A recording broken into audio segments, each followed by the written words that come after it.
The opinions expressed by tonight's guest do not represent the opinions or position of Spaced Out Radio, syndicated carriers, or anyone associated with SOR Media. Listener discretion is advised.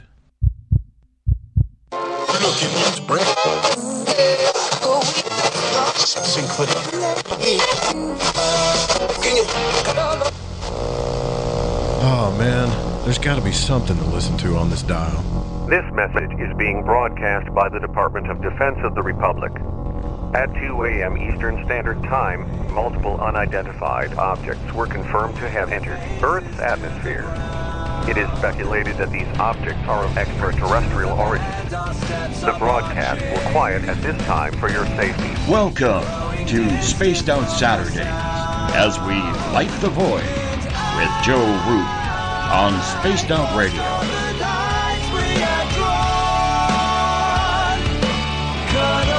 Ties we had formed, told all the lies to myself,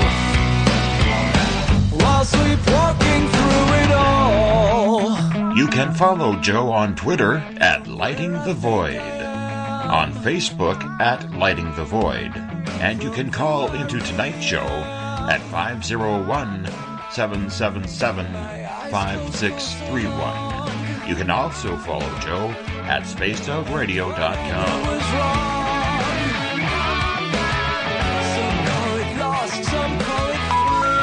We're sorry. Your call cannot be completed as done.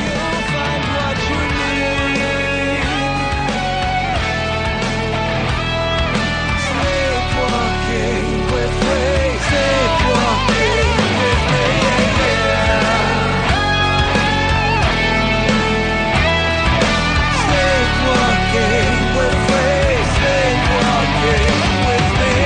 Remain seated, please. Permanecer sentados, por favor. 9, 8, 7, 6, 5, 4, 3, 2, 1.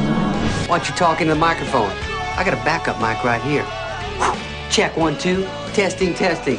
Yeah, they both working, and guess what? They don't like no feedback. What's up? Now, let's fire the show up and light the void on Spaced Out Saturdays with your host, Joe Root. Good evening and welcome to Spaced Out Radio tonight. It is not Saturday, but that's my intro music, so that's what I got. It's Friday, and I'm your humble host, Joe Root, and it's good to have you with us. It's great to be here. I get to host Spaced Out Radio again, so it's kind of cool. With you on this lovely cold Friday, March the 23rd on into the 24th. Thank you all for joining us, wherever you're listening from, across the web or on our affiliate stations. And obviously, we've got to welcome in our affiliates, WQEE 99, Rock the Key down in Newnan, Georgia, home of The Walking Dead. We are also live as well on the United Public Radio Network at 107.7 FM in New Orleans and over 160 countries around the world. We're also live on spacedoutradio.com, Spreaker, and The Fringe FM. And every night, the music that you hear is from Mr. Ron Bumblefoot Thal, who is formerly of Guns N' Roses, currently of Art of Anarchy. Bumblefoot is the official music of Spaced Out Radio. Also, you can check us out on Twitter at Spaced Out Radio. Give our Facebook page a like, Spaced Out Radio Show. You can follow me on Twitter at Lighting the Void and subscribe to the new YouTube channel, Spaced Out Radio. Also, you can listen to us on iHeartRadio in the USA. Tune us in on TuneIn. Download our shows from iTunes. And, of course, our website is spacedoutradio.com. And if you go to patreon.com for as low as $1 a month, you can become a patron of Spaced Out Radio. Now, if you want to take part in the show, sign into one of our chat rooms on Spreaker, on the UPRN chat room, or on Facebook at the SOR Space Travelers Club, or if you're on Twitter, just go to hashtag Spaced Out Radio, and I'll get to your questions in there as well. The call-in number is 501-777-5631 if you want to call in and if you have any questions. We'll let you know when the phone lines open up. Now, if you head over to the website for just $5 a month, you can also become an SOR Space Traveler, and as of right now, you can go to the Spaced Out Radio store, pick up a T-shirt poster, or a Spaced Out Radio sticker. We also have the Encounter online that deals with everything paranormal. You can check out the latest blog post there as well. And if you've had an experience that you can't explain, fill out an SOR Sightlines report. And Tim Doyle from UFO Seekers and Leslie Mitchell Clark's Contact TV also has some great video viewing there as well. Now, I am hosting for Dave tonight because he is at the UFO Con in San Francisco. Big props to Dave for being a speaker. That's a really big and wonderful conference there that Lorian Fenton puts on, and I'm sure he's going to have a lot of fun. Yeah, that's pretty cool that he asked me to host for him this Friday night. So I get to host tonight and tomorrow night. So I hope you guys really love me. But we're going to be talking Bigfoot tonight with Thomas Sewid. Now, a little bit about Thomas. Thomas Sewid is the main guide on this adventure and is one of North America's leading experts on Sasquatch and Bigfoot, with a massive understanding of the North American Indian perspectives on these creatures. He has studied under and with guidance from Dr. John Bidernagel, I said that wrong, sorry, who is another leading Sasquatch Bigfoot researcher. Now, Thomas learned to continuously study the scientific information pertaining to primates and relic humanoids. While we are traveling, one will be enthralled by the depth of his knowledge in creatures. Now, Alert Bay is home of numerous men, and I hope I don't say this wrong. Thomas will probably correct me here, but I'm going to try it. Kwakwaka'wakw artist that create some of the most, I know I said it wrong, it's going to be funny when he tells me, artists that create some of the most sought-after Sasquatch, Bigfoot-related carvings in wood and metal. Now, your caption owns a report on the island and knows almost all of the artists that he can arrange you to meet with if you plan on ordering a custom piece from him. There's also the art for sale in the Umista Cultural Center and a couple other galleries found in this unique coastal island community. Thomas, thanks for coming on Spaced Out Radio, man. I hope, please tell me how to say that right. I know I butchered it to death. Hi, thank you for inviting me on your show. It's Kwakwaka'wakw. So I usually teach people by saying, do like Shakespearean stanzas, whatever they call it in writing. You say, do the walk of the Kwakwaka'wakw, and then you'll always remember how to say our tribal name. We actually used to be called Quaggayoodle or Quackatoodle at one time, and I've heard some other pretty silly ones, but Kwakwaka'wakw is how we say it. Kwakwaka'wakw. That's it. There you go. You got it perfect. Cool, man. So, hey, this is a really cool subject. Everybody knows that I'm kind of the newbie when it comes to Bigfoot, but a thing that I find common is the Native American interest in Bigfoot. They're on reservations. There's always this Native American tie into that. And I just would like to ask you, as we start the show, if you can tell me why that is. Well, a lot of the First Nations from Canada, that's what's referred to as what used to be called Indians up there. A lot of people like being called First Nations nowadays. Me, I don't really care myself. But in the United States, of course, the American Indian. And throughout North America, which has been referred to as Turtle Island by the indigenous tribes for thousands of years, because from space it looks like a turtle. I'm not going to get into that. That's for someone else in another podcast. But North America being referred to Turtle Island by the different Indian tribes for thousands of years, I'm referring to it as Sasquatch Island, the continent of North America, because every indigenous tribe, even the modern tribe members that are with us from Europe, Asia, Australia, and elsewhere that call North America their home, they go into the bush or drive down a road or hear something in their backyard and look out and they see these large hair-covered bipedal creatures, and the reports on them are pretty much the same nowadays, right back thousands of years in our oral histories. And, I don't know what they are. I just, been taught that, number one, as a Kwakwaka'wakw, we will always show the Chunahwa, which is referring to the Sasquatch in our language, respect. We will never go forth into the forest or into the beach world to try to hunt them with a gun. I'll pack a gun for safety from other critters and for hunting, but I'll never purposely go forth trying to hunt a Sasquatch with a gun. I'm zero kill, and it's based upon our culture of respecting them. Some tribes, you can't even break down the barrier of having them talk about it because it's so sacred, the other tribe to them. And, I've heard some tribes even have it as a bad omen. If you see one, it's a bad omen. Something bad's going to happen, like someone's going to die or get sick.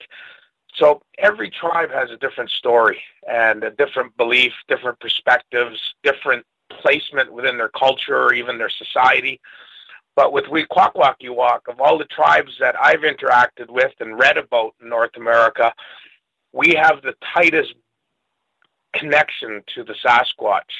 The Kwakwaka'wakw, which is a name that we use for it, got lost in translation. When the Kwakwaka'wakw people met the explorers and the I guess you could say the people from academia back in the 1800s and late 1700s, we didn't speak English, nor did they speak Kwakwala, our language.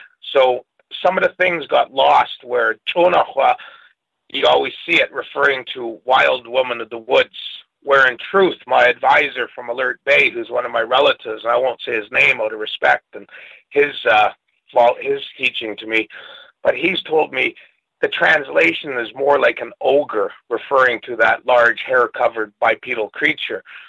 And when you're a Kwakwaka'wakw or you're someone who gets invited to one of our great sacred ceremonies known as potlatch that we host, our chiefs will put on and host to this day in ceremonial big houses where they'll share all of their legends and stories that come to life in dance and song and costumes and masks.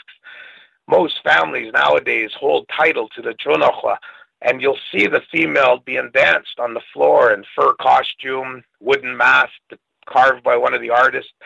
Some will have a basket on their back. Some will have a baby Kwakwaka'wakw they're looking for or carrying on their back.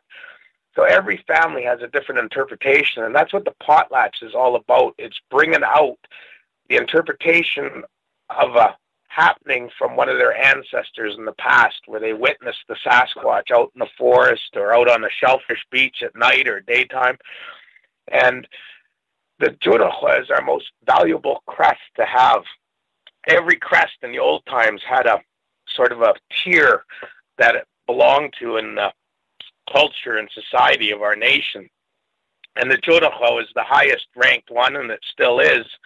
And when you display the Kwakwaka'wakw, be it on what people would refer to as a totem pole, we have numerous poles. We have welcoming poles in front of our big houses in the old days. We have them in our villages nowadays. We have memorial poles, which are often seen nowadays in our graveyards, which tell a story about a great chieftain of a family that had passed away, and the memorial pole depicts a lot of the crests that chief and family held title to, and mostly they're powerful ones, and that's where you'll see the Kwakwaka'wakw at the bottom of these massive memorial poles. When you go to Vancouver, you can see a reproduction of a memorial pole in Stanley Park, and it has a squatting one with outstretched arms, and that apparently refers to the family telling you that we hold title to the Kwakwaka'wakw crest, and here it is. But you can feel our wealth and power around the world, and that's what the outstretched arms are depicting. And the easiest way to explain the Kwakwaka'wakw to our people, it's like having a $60,000 Rolex on your wrist, or a Mercedes-Benz, or a Lamborghini, or a 200-foot yacht. You're proclaiming how wealthy you are by buying that expensive watch when you can go to Walmart and buy one for $5, but you spend $60,000 on a gold Rolex.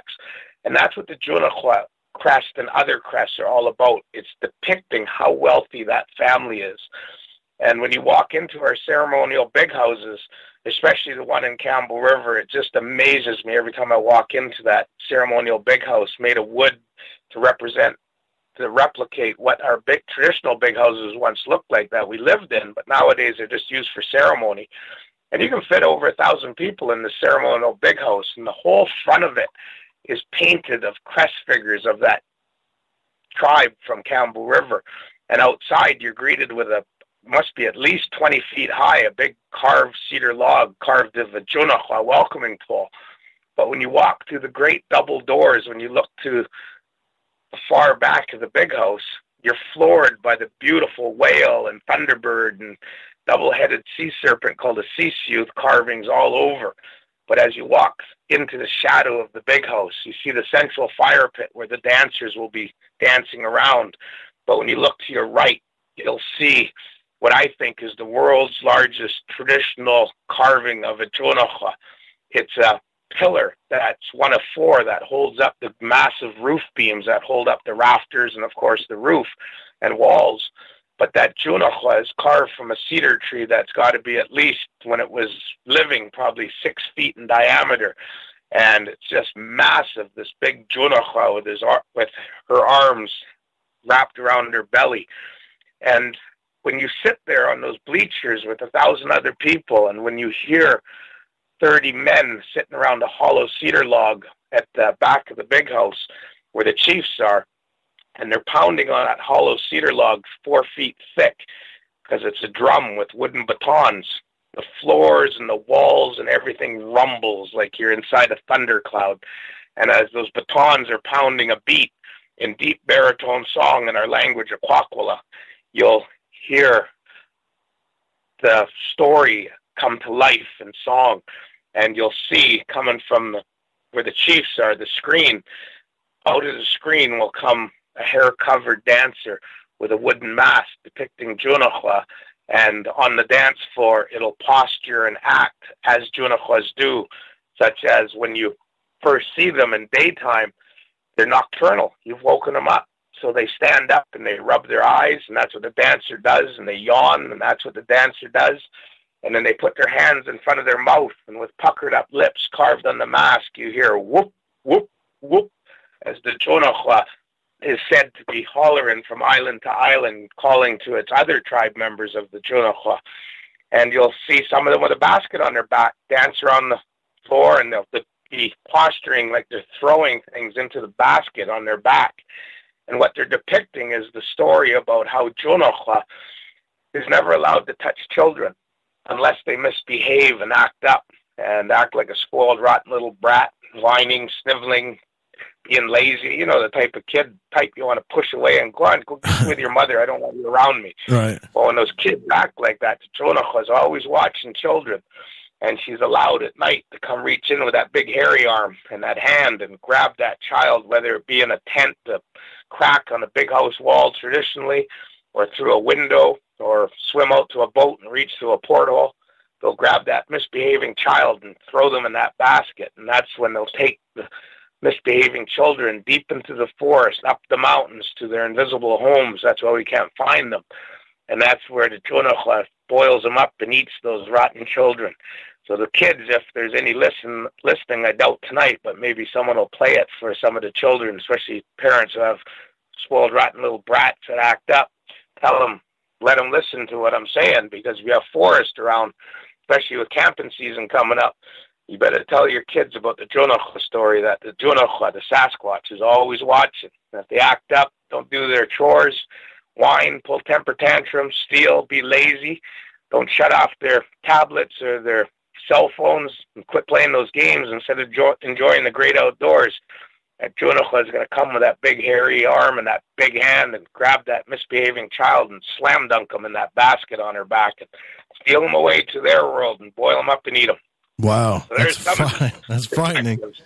I can't imagine that. I've had some frightening experiences as a child, but that would have gotten my attention as a child for sure. Now, the thing about portals you were talking about, they were discussing this. What? Did you say something about portals? Did they come through portals? Hell no, I didn't say anything like that. I thought you did. Sorry. I thought you did, man. I'm sorry. Well, shoot the woo, man. Shoot the woo. No, here's the thing. They were talking about this last night, about these footprints. When people find them, you usually only see them, from what I've seen, like one footprint. Is there a reason why, in your opinion, that they don't come in pairs, or you don't see like 3 or 4? It's always usually just like one. Oh, you see lots of their evidence if you know how to track properly. It's the main reason is because they have developed frontal lobes. They can think. And, like a human, if you break out of a prison or someone's following you, you get pretty crispy as far as covering up your tracks. Now, you got to remember the Sasquatches have forgotten more about the bush world than we will ever know as a hairless bipedal creature. So when it comes to stealth and not leaving evidence and sign, totally understand as a bushman that those Sasquatches, they know where to step. I've heard them do it. I've heard them walk onto a beach at low tide, and it was all soft sediments and sands. But that bugger walked down a stream that through the, thousands of years of that stream being there, all the sediments are gone, and it's just a trench of boulders. Well, you could hear that big hairy bugger walking on those boulders. You'd hear them making noise. The next morning when we went and looked, couldn't find any tracks. You'd see some depressions that sit out in the grass and in the forest. But they know how to walk. And out here in the Pacific Northwest, a lot of people come here from other places, especially the East Coast of the United States and Canada, and they're just amazed at how much driftwood that's on our beaches. And I'm not talking little twigs, I'm talking twigs right up to logs, sometimes that are 6 foot in diameter. I've been there for decades, since the early logging shows. And at high tide area, it's just a big path of wood. And there's so many reports about them being seen walking on those logs. And the reason why they're walking on those logs is they don't want to leave their tracks. I gotcha. Okay, that makes a lot of sense. Thanks. Now, so just to be clear, the thing about Bigfoot going through portals and all that stuff, that's not, do you buy into that, or do you buy into that notion at all? No, it's just a figment of people's imaginations, and they're full of bullshit, and their eyes are brown because of it so deep. I don't believe in that stuff whatsoever, and it also disrespects my ancestors that never spoke about that. So as a Kwakwaka'wakw, I have to, number one, uphold our laws and policies, I guess you could say. And, I know people come to me all the time and, they're like, oh, it jumped through a porthole. Oh, it cloaked. It mind spoke to me. It actually jumped in a UFO and took off. I'm nice and respectful, but sometimes when they try to shove that wooism down my throat sideways, I feel like just grabbing them and chucking them as far as I can. It's a real pain in the ass, and I don't like it. People know now with the modern day smoke signal, the internet, that I'm totally against the woo. So a lot of people respect that and don't talk to me about it. And that's just the way I want it. That's really cool. I can respect that. And, as you saying that, I grew up in the woods in Arkansas. I definitely don't have the skills of a woodsman, I would say, or somebody that was real skilled in the woods. But I do know that, people, when we went deer hunting and stuff, we would see, you would be looking just straight into the woods, and there would be 4 or 5 deer just standing there, and you didn't see them because they blended in. You didn't see them till they moved because they blended in so well.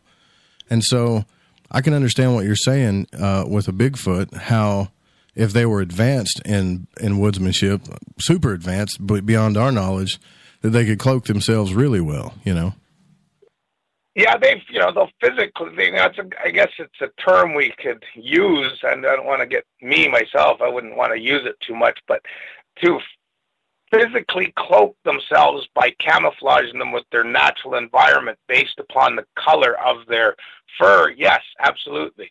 Mm-hmm. They blend in. Like a lot of people, like I was a hunting guide for decades, and a lot of my friends, even to this day, they're like, hey, Tom, you want to come hunting? I'm like, yeah, sure. And what they basically want is they want me to go out there and just sit by the window and basically watch, because my eyes are trained to the bush. You still there, eh? Yeah, I'm here. Hello? Okay, I'm still here. My phone went and did a bing. I'm just making sure. But anyway, I don't look for the silhouette of a deer or a bear from out in the bush. I'm looking for, the muzzle shape on deer, because of bigger rack on the deer out in our area with our blacktail, and they're not very big deer. They're like a size of a Great Dane with some horns. But, usually after 4 points or better on each side, they tend to get a white muzzle. So that's what I'm looking for, because we're usually hunting in the Pacific Northwest, and we're not in snow conditions. So it's still greened up out there, and they're usually in logging slashes bedded down in the daytime, and they generally like to find a knoll so that they're on top of it. But what I'm looking for is not their antlers, because they're not going to be silhouetted anyway. They'll make sure of that. They'll be lying down, and I'm looking for that white muzzle. And once I find that little white color, then I get my binoculars, and that's when I start looking, and all of a sudden, almost like it is, I guess, coming out of a porthole, you see the ears, you see the horn, you see the back outline, you see his hoof sticking out from his belly, from his back leg, and lo and behold, there's a nice 4x4 buck lying there sleeping, but he's already got his eye open looking at you, because you've already screwed up. You've already, even if you're downwind, they have amazing eyes. Look how big a deer's eyes are. They can see like binoculars, and, he knows you're there, but, if he's close enough, you can get a shot off. And Sasquatches are the same. And one of the stories I picked up decades ago from some fellow Kwakwaka'wakw was he was saying that him and his hunting partner were in an estuary of a river at the head of one of our inlets where they have a small native village, but other than that, no one else lives up there except for loggers from time to time. And they were in the estuary hunting, and it was a lot of maple trees. And our coastal western maple are big, brown. Some of them are about 5 foot in diameter. They're so massive, and loggers don't target them because it's low-grade wood, and so they're massive down here in the estuaries. And most estuaries are Indian reservation, which are private property, and the maples haven't been logged. So they're walking through there, and they're beside each other, and all of a sudden, one of the guys said, "Hey," and something smells, and they could smell something really stink. So they went back to back so they can each observe 180 degrees. Combined, they can observe 360 degrees. And they're just sort of back to back with each other with their rifles, sort of pinwheeling around, trying to find out this big stink. And, you smell big stink like that, it's something dead, maybe. Well, if it's something dead near the mainland, there might be a big grizz on that dead carcass. And the stories about grizzly bears protected in their carrion. Oh, yeah. You got a roll of hurt coming down on you when that 1,000-pound bear explodes from where it's hiding, and it's going to be close. So they were looking for that. But then all of a sudden, one of the guys elbowed the other guy and goes, "Hey, look over there at that maple tree." And when he looked at the maple tree, there was a brown Sasquatch up against the brown trunk. But its arms were splayed, where one was almost on the ground, one was pointing up on the tree. Its legs were all wrapped around the tree, and it was like in a real contorted position, but the thing was staring right at those two. And when they looked at it, they could see the eyes, then they blinked, and the thing knew the jig was up. He'd been spotted. These two bipedal hairless Indians were looking at him, and the Sasquatch just stood up, grimaced at him, turned, and walked away into the forest. Wow. So right there is a great example of their ability to, let's have fun tonight, cloak into the forest, into their natural environment. Nothing magic, no hocus pocus, nothing paranormal. It's just knowing how to blend. And, people go out and, I see them all the time. They're always looking at ridge lines, expecting to see that deer, that bear, that elk, or that moose all silhouetted. It happens, but very rare. Most times you're going to see the buggers sitting there blended right into the vegetation. And then, that's usually how the big ones got big horns and big bodies. They ain't stupid. They ain't going to silhouette themselves. And the Sasquatch is no different. They're an expert at camouflage. They can climb trees like monkeys from some of the reports I've gathered. And that's one place I'm always looking if I'm doing investigations. I always make sure I'm doing 360-degree spins every now and then, see what's behind me, but also looking up in those branches. And you never know what you're going to see, because that Sasquatch is a master at blending. In your opinion, Thomas, what are some other misconceptions that are talked about in the Bigfoot community? Some things that you know not to be true. I can't say not to be true other than the wooism part, but the things that I don't follow, stick structures for one. I have a belief that thou shalt stay crispy in the forest. That means keep your feet tight, because if you're not paying attention to what you're up to and you're looking around for tree structures, well, the next thing you know, you're going to twist your ankle, fall down, maybe pop a knee, and, I'm 53 years old now, commercial fisherman all my life. My body's pretty damn beat up, knees, shoulders, elbows, you name it.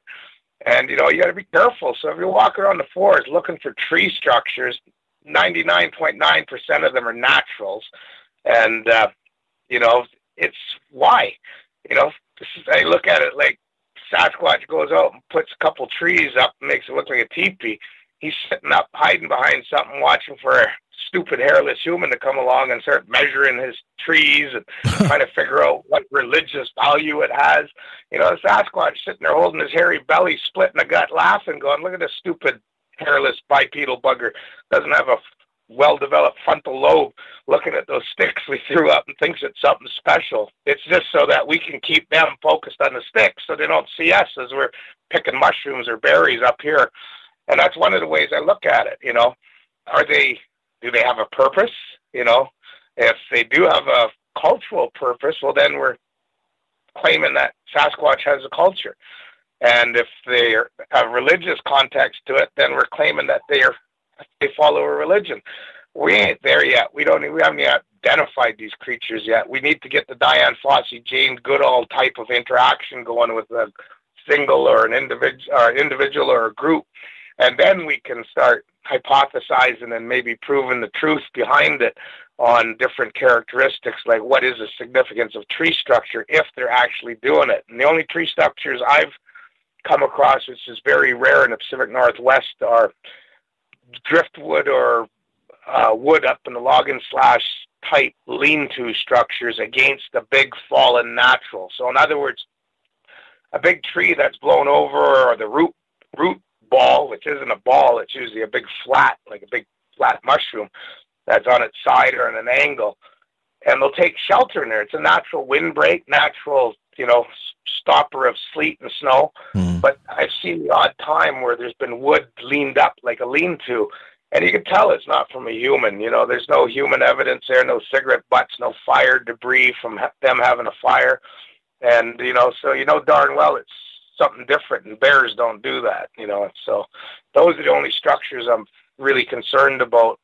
One I saw, I kind of thought maybe it was for funneling deer that they might have been going after, but then again, it could have been some hippie smoking pot out there for all I knew. So, stay crispy. And that's just my region. I can't speak for other regions.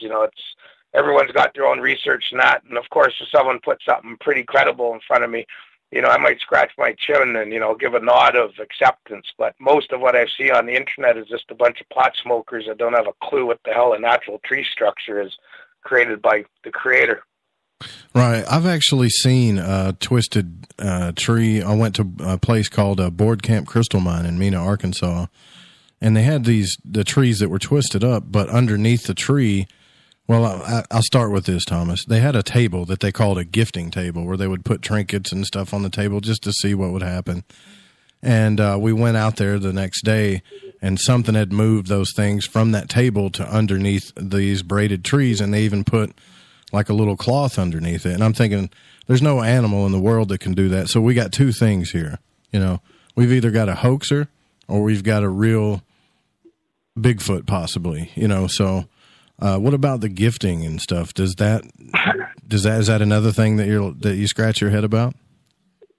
Well, and know your history, so you're never destined to repeat its failure. Okay. So if you follow that quote, you have a well-developed frontal lobe if you live like that. So knowing your history and knowing what happened when that rusty anchor first dropped off the northeastern part of North America, and the first European explorers came to the continent. And for 300 years thereafter, when all these rusty anchors were dropped and all these European Asians came to North America, we know that hundreds of millions of indigenous people in the three Americas were decimated due to smallpox, influenza, tuberculosis, and venereal disease, not including the lead poisoning we got from bullets and cannon. So knowing that disease to the indigenous people, that they weren't immune to it, I've gathered reports from Pacific Northwest tribes that their ancestors speak about their villages back in the 1800s, late 1700s, people dying en masse due to smallpox. And then all of a sudden, a clan of Sasquatch came into the edge of their community with their family members being dragged that had succumbed to smallpox, holding their infants covered in smallpox, dying in their arms, and the chiefs saying to their people, go get our sick people and bring them out so we can show these Sasquatch. And they, humans, showed the Sasquatch that, unfortunately, we can't help you because we're being wiped out by the same disease your clan is. And those Sasquatches, in two of the accounts, put their heads down, turned into the forest, and walked back to where they came from. So there's a report out there about some hunter hearing coughing, thinking it was another hunter, and lo and behold, it was a Sasquatch coughing. And it was fairly recently, if I remember right, in the last 15 or 20 years. So we know that when Lewis and Clark came across the continent, Roosevelt even, when his hunting times, all the different explorers, the first printing presses that were brought with the pioneers across North America, and even the explorers that came across Canada and into the Arctic. If you look at the amount of reports from those first explorers and pioneers and newspapers, there was a lot of encounters with these hair-covered creatures that were taller than the man, and all different names other than Bigfoot or Sasquatch, of course, mountain devil and so forth, bush apes. And then all of a sudden, at the same time, the Indian populations through the late mid-1800s to the early 1900s into the 1950s period, the Indian populations have hit an all-time low in North America. And then all of a sudden, I'm born in 1965, and we start to see roughly in that time frame the populations of the indigenous tribes of Canada, United States, start to increase. And now, if you look at the charts, we're like a bunch of rabbits, and so are the non-Indian people of North America. Our populations have exploded, but now we're starting to see more reports of Sasquatch. We're starting to see diversity in the groupings, so it's not just big male wild men. There's reports of pregnant females. There's that really good video recently of that female Sasquatch, really jet black, grabbing its infant and running away from the guy with the camera. Yes, and then all the different reports of different age classifications, male and female, different age groups, more urban activity. Like that's what I'm studying right now in Washington State, is the edge of the urban interaction between Sasquatch and the human-based proteins, like the farms, the orchards, the garbage cans, pets even going missing. And, they're accessing all over the place. We're hearing the reports that just get increasing and increasing. So now let's get to gifting. Know your history so you're never destined to repeat its failures. Why would you want to go put your filthy, rotten, urban human hand that touched a candy bar that they're not accustomed to, or putting out a trinket, or even sticks? What do you want to interact with the Sasquatch like that when they haven't been inoculated like we have? Look at our cities. There's talk of mumps that's supposed to be coming back. And me as an indigenous person, I got SARS when I was in the early 2000s, and it damn near sent me 6 feet under. I had it so bad. I had diverticuli disease, and when I had my surgery, and when I was in my early 20s, I was the first male under 30 in North American medical history to contract diverticuli so severe. Well, there's a good example of an Indian not used to McDonald's drive-thrus and Pizza Hut and MSG and everything else, and they had to remove most of my bowel back when I was a young man. So you're looking at our history. Why the hell would you want to go put your filthy, rotten human hand out there with gifts on a possibility that, I read in the newspaper that mumps is getting pretty out of hand in the Pacific Northwest, right. And the flu season's been one of the worst in North America this winter. Let's go put this apple out there for the Sasquatch. What are you? You're stunned or stupid because you're one of the two or both of them. You're just going to pass on human diseases to the Sasquatch. We're trying to study these things. Why the hell do you want to go out there and gift and poison them and give them disease? Know your history so you're never destined to repeat its failures. I know some people are getting their panties and underwear in a bunch on that, but you need to be spoken to like that so you can use your frontal lobes and come out with a good conclusion, because the ramifications of your actions may cause clans of Sasquatches to get some sickness, and there goes our opportunity to interact and study them. Yeah, there's a lot of things in nature like that too, that my dad, showed me when I was a kid. I mean, from birds to other animals, you touch their babies or touch something and they don't want to have nothing to do with it anymore because they don't want to. Absolutely. Yeah. They don't want to contract whatever you got. So I guess nature tends to, nature tends to take care of itself. And from what I'm getting from what you're telling me, that this whole Sasquatch phenomena is more of a, that it's real, but it's more of a natural thing that instead of, what you call woo-woo or UFO type stuff, it's more of a natural thing, and they're just a super intelligent natural being, basically. Yeah, like my belief, when I first hooked up with Dr. John Bidernagel, may he rest in peace. He passed away last month. But when I first met up with him, I didn't know really anything about the scientific part of it. And him being a biologist and can't remember what other kind of ologist he was. He had 2 capital D, small r periods before his name anyway. But anyway, ecologist, that's what he was. But he's a wise man, and all of a sudden he sort of, took it upon himself to interact with me, and we went out investigating, and he always took the time to teach me, things. And I remember back in the early 90s, him and I were pretty, adamant that it was a break off on the branch of Gigantopithecus blackie. And then a few decades go by, and all of a sudden he's like, I don't know, I don't think it's really that no more. And then I made my own choice a while back, and I believe, you don't follow that much the DNA stuff because it's such an argumentative science. It seems to change every 6 months. They change the rules and outlook on DNA science, more than I change my underwear when I'm out in the bush.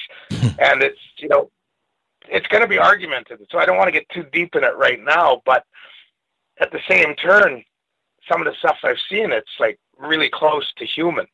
Even though apparently chimpanzees supposed to be pretty close to us, except for a few chromosomes or something. But I'm under the belief, as the native teachings that I've listened to more and more in the last few years and more continually, they're the other tribe. And I think we're going to find out that just like the Himalayan indigenous tribes, the Andean indigenous tribes that both have larger lung capacities because they've traditionally lived in such high altitude with less air, where the indigenous northern hemisphere tribes in the Arctic, whether it be Greenland, Russia, Canada, Alaska, even Finland, they have a larger liver than any other human on Earth because they've, for generations, have had to deal with the high vitamin B content in the foods they eat, blubber from seals and whales and walruses. And then, there's even a report I read years ago about the South African bush people where the female actually has a different physical attribute below their belt line. And I can't remember what it was for or whatever. I don't think they knew at that time, but that was decades ago, and that's not my area of expertise. But it just gives you examples of, through evolution, humans have adapted to the regions and the environment they live within. And it's a physical adaptation that would take tens of thousands of years to come about being.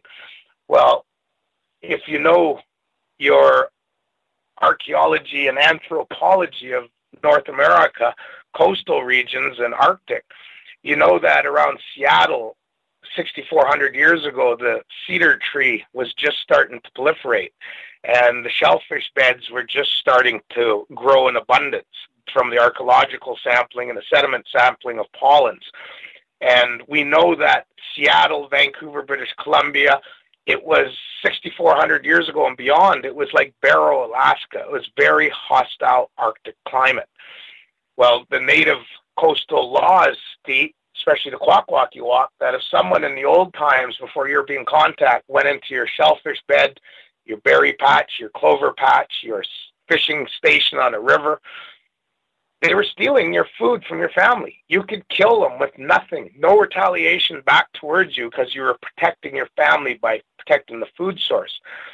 Well, that comes from living in a very hostile environment. And if that was 6,400 years ago when it began to warm up enough for cedar trees and shellfish to grow in abundance in the Pacific Northwest, then we have carbon dates that go back 12 to 18,000 years showing human occupation at present sea levels on the Pacific Northwest, Southeast Alaska. It was very hostile living here 8,000 years ago.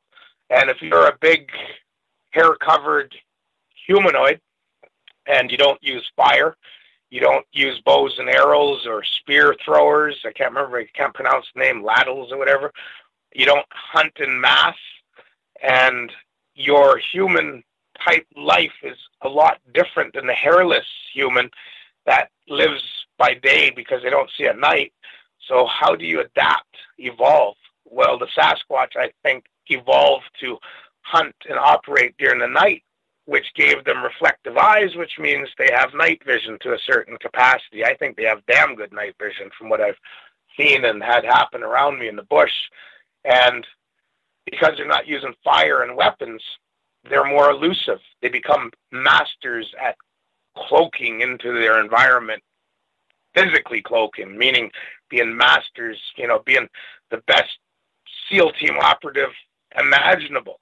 Right. And that's what I think happened to them and why they are the way they are. And besides that, I firmly believe they hate us. They despise us. They loathe us. They pity us. Because look how stupid we are. Look what we've done to North America and the world in 500 years since the Industrial Revolution. You can't sit there as a human, look in the mirror and go, we're the superior race on this planet, the superior creature, because we aren't. We'll defecate where we eat. We'll fornicate and have children just because it feels good instead of for genetic strengthening of the tribe. We'll have massive amounts of children instead of using contraceptives.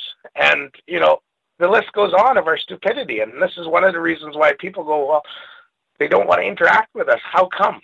Well, would you want to interact with us if you really look deep into what we're like? And that's one of the reasons why I moved to Bush in the early 1990s. I got sick and tired of the concrete road, the hairless bipedal humans. The ones in the city they rub my hair sideways, and, why should I be here? I'm just going to go to the bush, and that's what I did. I can understand that. I'll never forget when I was watching Joe Rogan talk about that as he was flying over in a plane. He said, look what it looks like when you fly over the country in a plane. You see these beautiful waterfalls and or beautiful waters and lands, and everything looks really beautiful. And then you come up to a city, let's say like L.A. or whatever, and he says, look at that. It looks like a growth or a cancer or something, He said, we're like mold on a sandwich. So it just doesn't go away. It just keeps growing no matter what. I never thought of it that way. Yeah, we are a cancer. That's for darn sure. But nature takes care of itself, I firmly believe in, if you're under the age of 55, I firmly believe that, with life expectancy, I think we're going to see a pandemic or a government collapse or a nuclear exchange here within our lifetimes, my lifetime anyway. If not me, definitely my children. Well, I totally understand. I don't take so much a view on humans that way, but I do understand where you're coming from. I really do. Let me ask you this, Thomas. If I wanted to have an encounter or just say, look, I want to see a Sasquatch with my own eyes, what are the chances of that? If I really tried and I really dug in and studied it and went on trips, came to see you, isn't the chances still pretty slim, though? No. Just use the formula that me and many other investigators use. Go to the place of the highest concentration of seasonal protein that a Sasquatch would have a very easy time of harvesting with the least amount of energy expelled. And so that being said, in the Pacific Northwest, we have this time of the year where is the herring spawns, where they'll come into shallow water and sometime right up into, right onto the beach. It'll be just silver in the shallows with herring spawning day and night. And you can bend down and pick them up and fill a 5-gallon bucket in, under half an hour. So the Sasquatches are targeting that this time of year. The ones up in the inlets will be going after the ooligan, otherwise known as the candlefish. In northern British Columbia, the ooligan are already hitting the Nass and the Skeena River, or the Nass River. And then the ooligan will start hitting rivers like in Rivers Inlet, Kinkum, Knights Inlet, and other places. Southeast Alaska, I understand, has quite a bit. But that fish will turn the shallows in the rivers just black. And, it's a fish that's about 8 inches long and just filled with protein with the high oil contents. And I won't get into it, but just Google ooligan, OOLIGHAN, and there's just a vast amount of information about the ooligan, especially the traditional Indian uses of it. But it's a high concentration protein. And then will come your buds will be coming out in your grasses and your tubers. May, it's camas, bulbs throughout the Pacific Northwest. And then your salmonberry shoots are coming up. Then your salmon berries, and then your thimbleberries. Your fawn drops are going to happen, and with all your ungulates. your deers are going, or your bears are going to start having cubs, and that all of the different seasonal proteins. And in the summertime, when the salmon aren't in our rivers yet, the Sasquatches tend to be up in the alpines above tree line for the fawn drops once again up there from the ungulates and all of the vegetation, rodents, different things. And I imagine when they look down and see the backs of eagles shining in the summer sunlight and white dots all over the rivers down below, meaning the seagulls are going in, the salmon are returning to the creeks and streams and rivers to spawn. And that's when you'll see in late August in different regions, and my region in September, you'll start to see the encounters and reports come in from the fishermen and others on the river systems and those regions where the high protein of salmon are. And then when the salmon season starts to wind down, the fall spawn of the chum and coho, and the winter rains come in November and the rivers freshet and flood out, that's when they start migrating to the San Juan Islands, to shorelines on the mainland with shellfish beaches, and the islands everywhere, Vancouver Island and the central coast of British Columbia. I can only mainly speak on those, my area. I can't, talk on Alaska other than the reports I've seen, but it seems to be the same pattern, the high concentrations of protein. So as a human, if you want to see one, hear one, smell one, that's the first thing you need to do is look at the formula. Okay, it's May. What are my high concentration proteins in my region? And you'll notice when you start looking at the reports from your region and investigation area, you'll see that the reports, the timelines correlate to those high concentrations of protein. And with me on Vancouver Island, it's not easy by any means, but, we're coming up with some, not conclusive proof, but, it's all adding up to something. We're getting vocalizations. We've casted a few tracks. We've heard them. And it's all based on that protein. And that's the only best advice I can give you from my activities anyway. How many times have you yourself seen one visually, a Bigfoot? I've seen them 3 times really good. First time, of course, was early 90s when I saw them in the spotlight from my commercial fish boat on an island on the beach. There was 4 of us. And then, I've heard, quite a bit of different noises that definitely can't be attributed to what I knew as, regional animals like bears and wolves. We don't have coyotes out here. And 2006, I had a really good face-to-face about 60 feet away after one of them rolled a big boulder into my sea kayak camp, which is now our Sasquatch research camp on eastern shores of Vancouver Island. And in 2013, I was building cabins on my Indian reservation up in the Broughton Archipelago. And we had a lot of activity at the camp in late September, early October. Once again, they were coming in for the shellfish for the winter, and saw them pretty good. Saw them real close. One of them I saw, he was about 15 feet away, I guess. It was just towards dark, so it was, mostly black shadow what I saw and smelled, bad stink. So, those are 3 of the good encounters anyway, and like I say, I've heard them quite a few times. I lived out in bush, so, I used to sit there in my cabin in the early 90s and late mid-90s, and, I remember hearing vocalizations at night, and I'd be plugging my ears going, la, la, la, la, la, I don't want to hear that. Mom, go to sleep. You're all by yourself. All you got is your shotgun and your 30-30, so, it's a very humbling experience, and it scares the bejesus out of you when you hear them anywhere near you out in the bush, and especially when you're by yourself. So, I was an investigator all my life. I was living in bush, working. That was my livelihood, and clam digging, with friends and family, and hunting and that. But when I lived and worked in the bush, it was, I had no choice. Fishing had collapsed in the early 90s for us in the British Columbia coast. I'm a commercial fisherman by trade, and I had to do something, and, it was just out in bush, and you'd hear those buggers, and boy, they would make your hair stand up, and you wish you could be in Campbell River watching TV in a warm house instead of being out there listening to them. Well, that made me afraid thinking about it. I always think that, I wouldn't be afraid, but until you go out into the woods, I mean, even I don't care how tough you are, until you go out deep, and I can imagine how deep the woods are up there, but deep, deep into the woods and you're by yourself and it's dark, it gets a little freaky, I bet.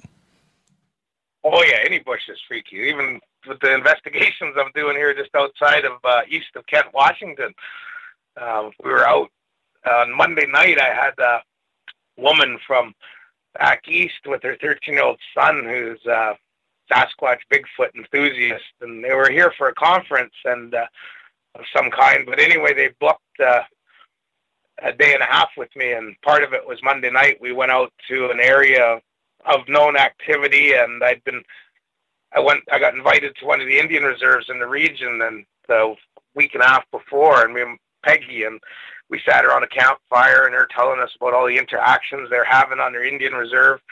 So I took this woman and her son about 5 miles upriver from the Indian reserve, and we had walked to this little river, and it was only like a 3-minute walk from the paved road and houses up, a couple 100 yards up the paved road.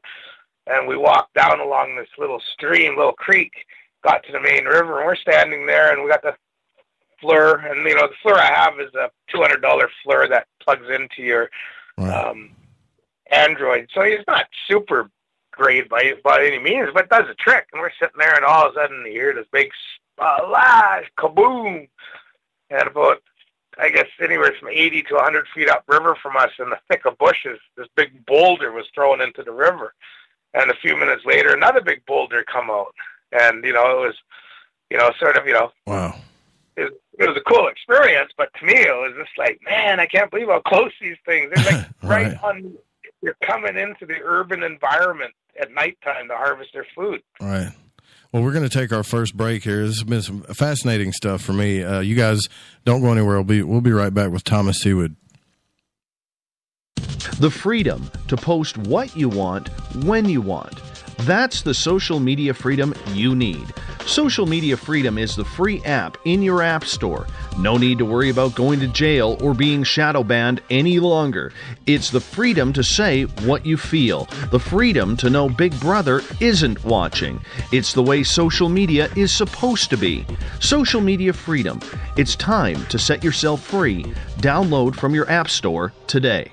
The first annual Caribou Paracon is happening September 28th to 30th in the 108 Mile Ranch, British Columbia. Brought to you by the Canadian Society of Questers and Spaced Out Radio. Come listen to our featured speaker, Grant Cameron, along with Elizabeth Anglin, Paisley Town, Mike Moran, Eric Cooper, and more. It's a 3-day supernatural adventure at the Spruce Hills Resort and Spa. Tickets for the weekend are $150 Canadian. The Caribou Paracon, celebrating everything paranormal. Find your escape where time has no limits. It's about living today and cherishing the heritage of yesterday. A spirit of adventure for what is new, with the nostalgia of the past. Your timepiece is a reflection of who you are. Life surrounded by beauty from the world around us to the soul within. EscapeWatches.com. There is no time like the present to enjoy your escape. Use promo code SMF2017 for your 20% discount today. Lori and Fenton here, SOR listeners. Join me at UFOCon 2018 in South San Francisco, California, March 23rd through 25th, where 14 presenters discuss all things disclosure, UFOs, and aliens. Stephen Bassett, Grant Cameron, and Melinda Leslie address disclosure. Preston Dennett will present Inside UFOs. Your Dave Scott and Lynn Buchanan tell of amazing alien contact. Get tickets at caufocon.com. 365 days a year, we're in the field, investigating UFO sightings, talking to alien abductees, and visiting secret military locations like Area 51. We're UFO Seekers, official partner of Spaced Out Radio. Follow our daily search for the truth at ufoseekers.com or like us on social media. Catch us on Spaced Out Radio every third Monday of the month as we discuss Area 51, UFOs, and more. And also, don't forget to subscribe to us on YouTube. It's paranormal news at its finest. Welcome to The Encounter. At spaceoutradio.com, The Encounter online is SOR's trusted news source for everything weird and strange going on around the world. This is news editor Eric Markham. Our team of journalists are scouring the planet for those strange stories that rarely make the mainstream. No fear-mongering or fake news here. Head over to spaceoutradio.com and encounter The Encounter. Want to learn more about aliens, cover-ups, conspiracies, cryptids, and the paranormal? All you have to do is tune in S4 as we take over Spaced Out Radio Night, starting at midnight Pacific, 3 a.m. Eastern, each and every Saturday night, right after Spaced Out Saturdays. Hi there, this is Eric Cooper from Forest Moon Paranormal. Join me, Corey Ruiz, and friends as we discuss the hot topics of the night. It's fun, entertaining, and as dark as the night. Find us at spacedoutradio.com. Are you an experiencer? Have you had run-ins with strange creatures you can't explain? ETs, Dogman, Bigfoot, werewolves? They're enough to scare the daylights out of anyone. Hi there, I'm Butch Witkowski from your 4-Cop. And on the last Monday of every month, you can listen to me and the host, Dave Scott, talk about the weird and the strange being reported on Spaced Out Radio. I'm going to bring my investigations and sources, you bring your experiences, and we'll figure out the rest together. Strange Days on Spaced Out Radio. Come tune us in at spacedoutradio.com. Do you want to know what's really going on in your world? Do you have questions about who you can trust in the mainstream media? Then look no further than the Rebel Planet. Come get the straight answers right here at spacedoutradio.com. Join me, Jamie Sexton, creator of Rebel Planet News, as I fill you in on the stories behind the stories. All you truth seekers, be sure to tune in to Rebel Planet on spacedoutradio.com the third Thursday of every month. Psychic Sundays, spiritual communication, ET contact, Sasquatch in your backyard. We will have it all on Cosmic Passport with me, Elizabeth Anglin. Each Sunday, starting at 9 p.m. Pacific, midnight Eastern, at spacedoutradio.com, I will take you on a journey of enlightenment. The goal is learning from the soul on out. We'd love it if you joined our experience. Cosmic Passport, heard Sundays at spacedoutradio.com. Are you interested in advertising on Spaced Out Radio? Head to our website at spacedoutradio.com and click on our advertising tab. There, you will find an assortment of ways you can get your product out there with us, from radio commercials to banners and social media. Have a product you like our hosts to endorse? We can do that too. Visit spacedoutradio.com for more details. Looking for nighttime adventure? Old school radio that delves into everything out of the norm? Then check us out at Spaced Out Radio. This is Dave Scott. Every Monday through Friday, starting at 9 p.m. Pacific, midnight Eastern, we're going to take you on a wild ride ranging from conspiracies to true crime and every ghost, alien, and Sasquatch story in between. We're always live, and we're always interactive with you. So join us at spacedoutradio.com, where together, we own the night. The opinions expressed by tonight's guest do not represent the opinions or position of Spaced Out Radio, syndicated carriers, or anyone associated with SOR Media. Listener discretion is advised. This is Spaced Out Saturdays with host Joe Roop. You can follow Joe on Twitter at Lighting the Void. And if you want to call into tonight's show, dial 501-777-5631. Our website is spacedoutradio.com. Now, from the deep south of Arkansas, here is Spaced Out Saturday host Joe Roop. Thank you very much, Bob. That's right, I am your host, Joe Roop. We are on Spaced Out Radio. I'm here sitting in for Dave Scott tonight. It's a great honor to do that. I'll also be on tomorrow night, and we're going to have Jeff Willis on tomorrow night, UFOs over Phoenix. We're going to continue our Aliens Among Us series. Don't forget, Spaced Out Radio is here for you 7 nights a week. Sunday night, Elizabeth Anglin will be on, and I believe Dave will be back Monday, so we'll kick this thing going all week long. And this is really cool. I love being able to host during the week. So we are here with Thomas Sewid, and there was a question asked by Kit Kat earlier in the first hour, and she asked if you can follow, if it's as easy as following the migration patterns, then how come it's so hard to get any evidence? To me, when I saw her comment, right away I thought about the early 2000s, and I was living in Bush, and I had a bench warrant for my arrest. Nothing serious as a parking fine and speeding ticket. But in Canada, the police get pretty bored in the rural areas, so it was like, hey, let's go get Tom. Here's a bench warrant for his arrest. His computer says he lives at Village Island. That's his home. So anyway, I was out watching the logging camp because it was winter time. When they shut the logging camps out in the winter, I was a camp watchman, Christmas shutdown. And, moving about and doing my thing, go and do the odd commercial fishing, and when there was prawns or whatever was open.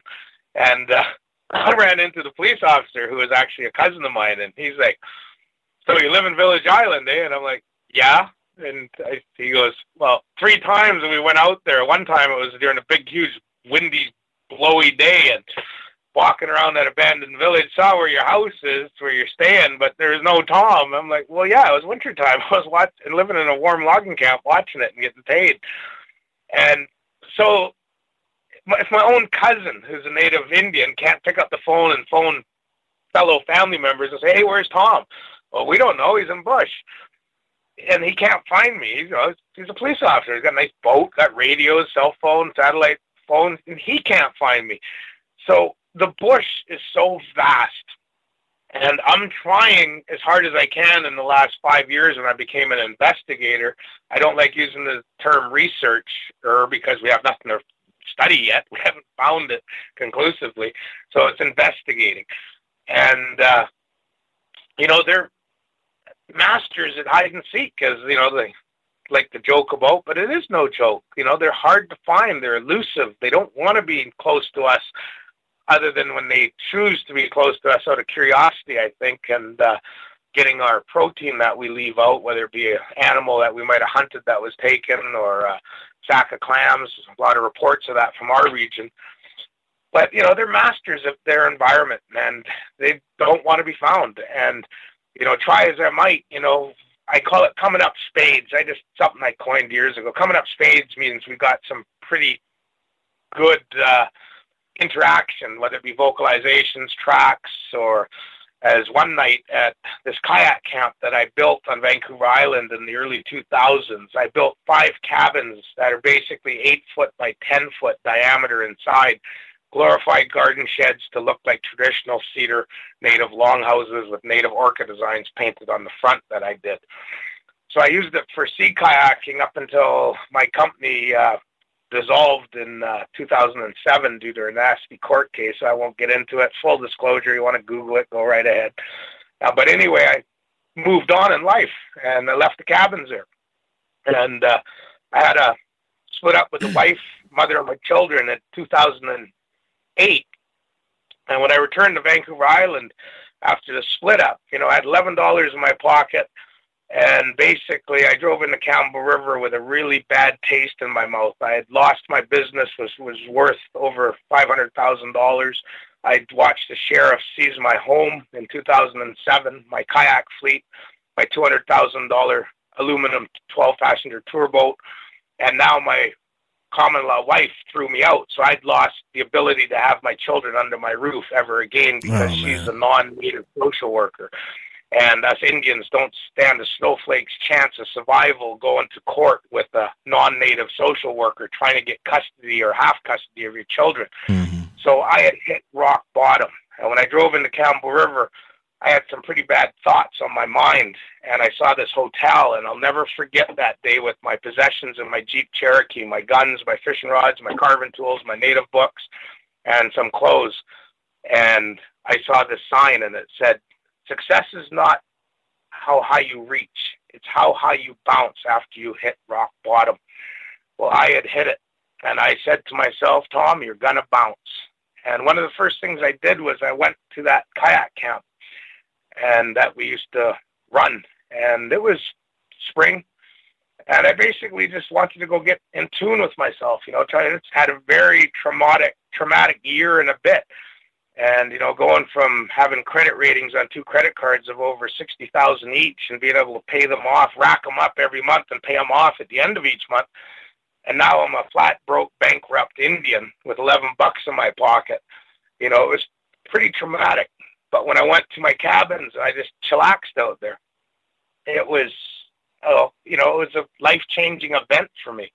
And I was able to put my dominoes back in a row and see which way I was going to go, what path I was going to go down.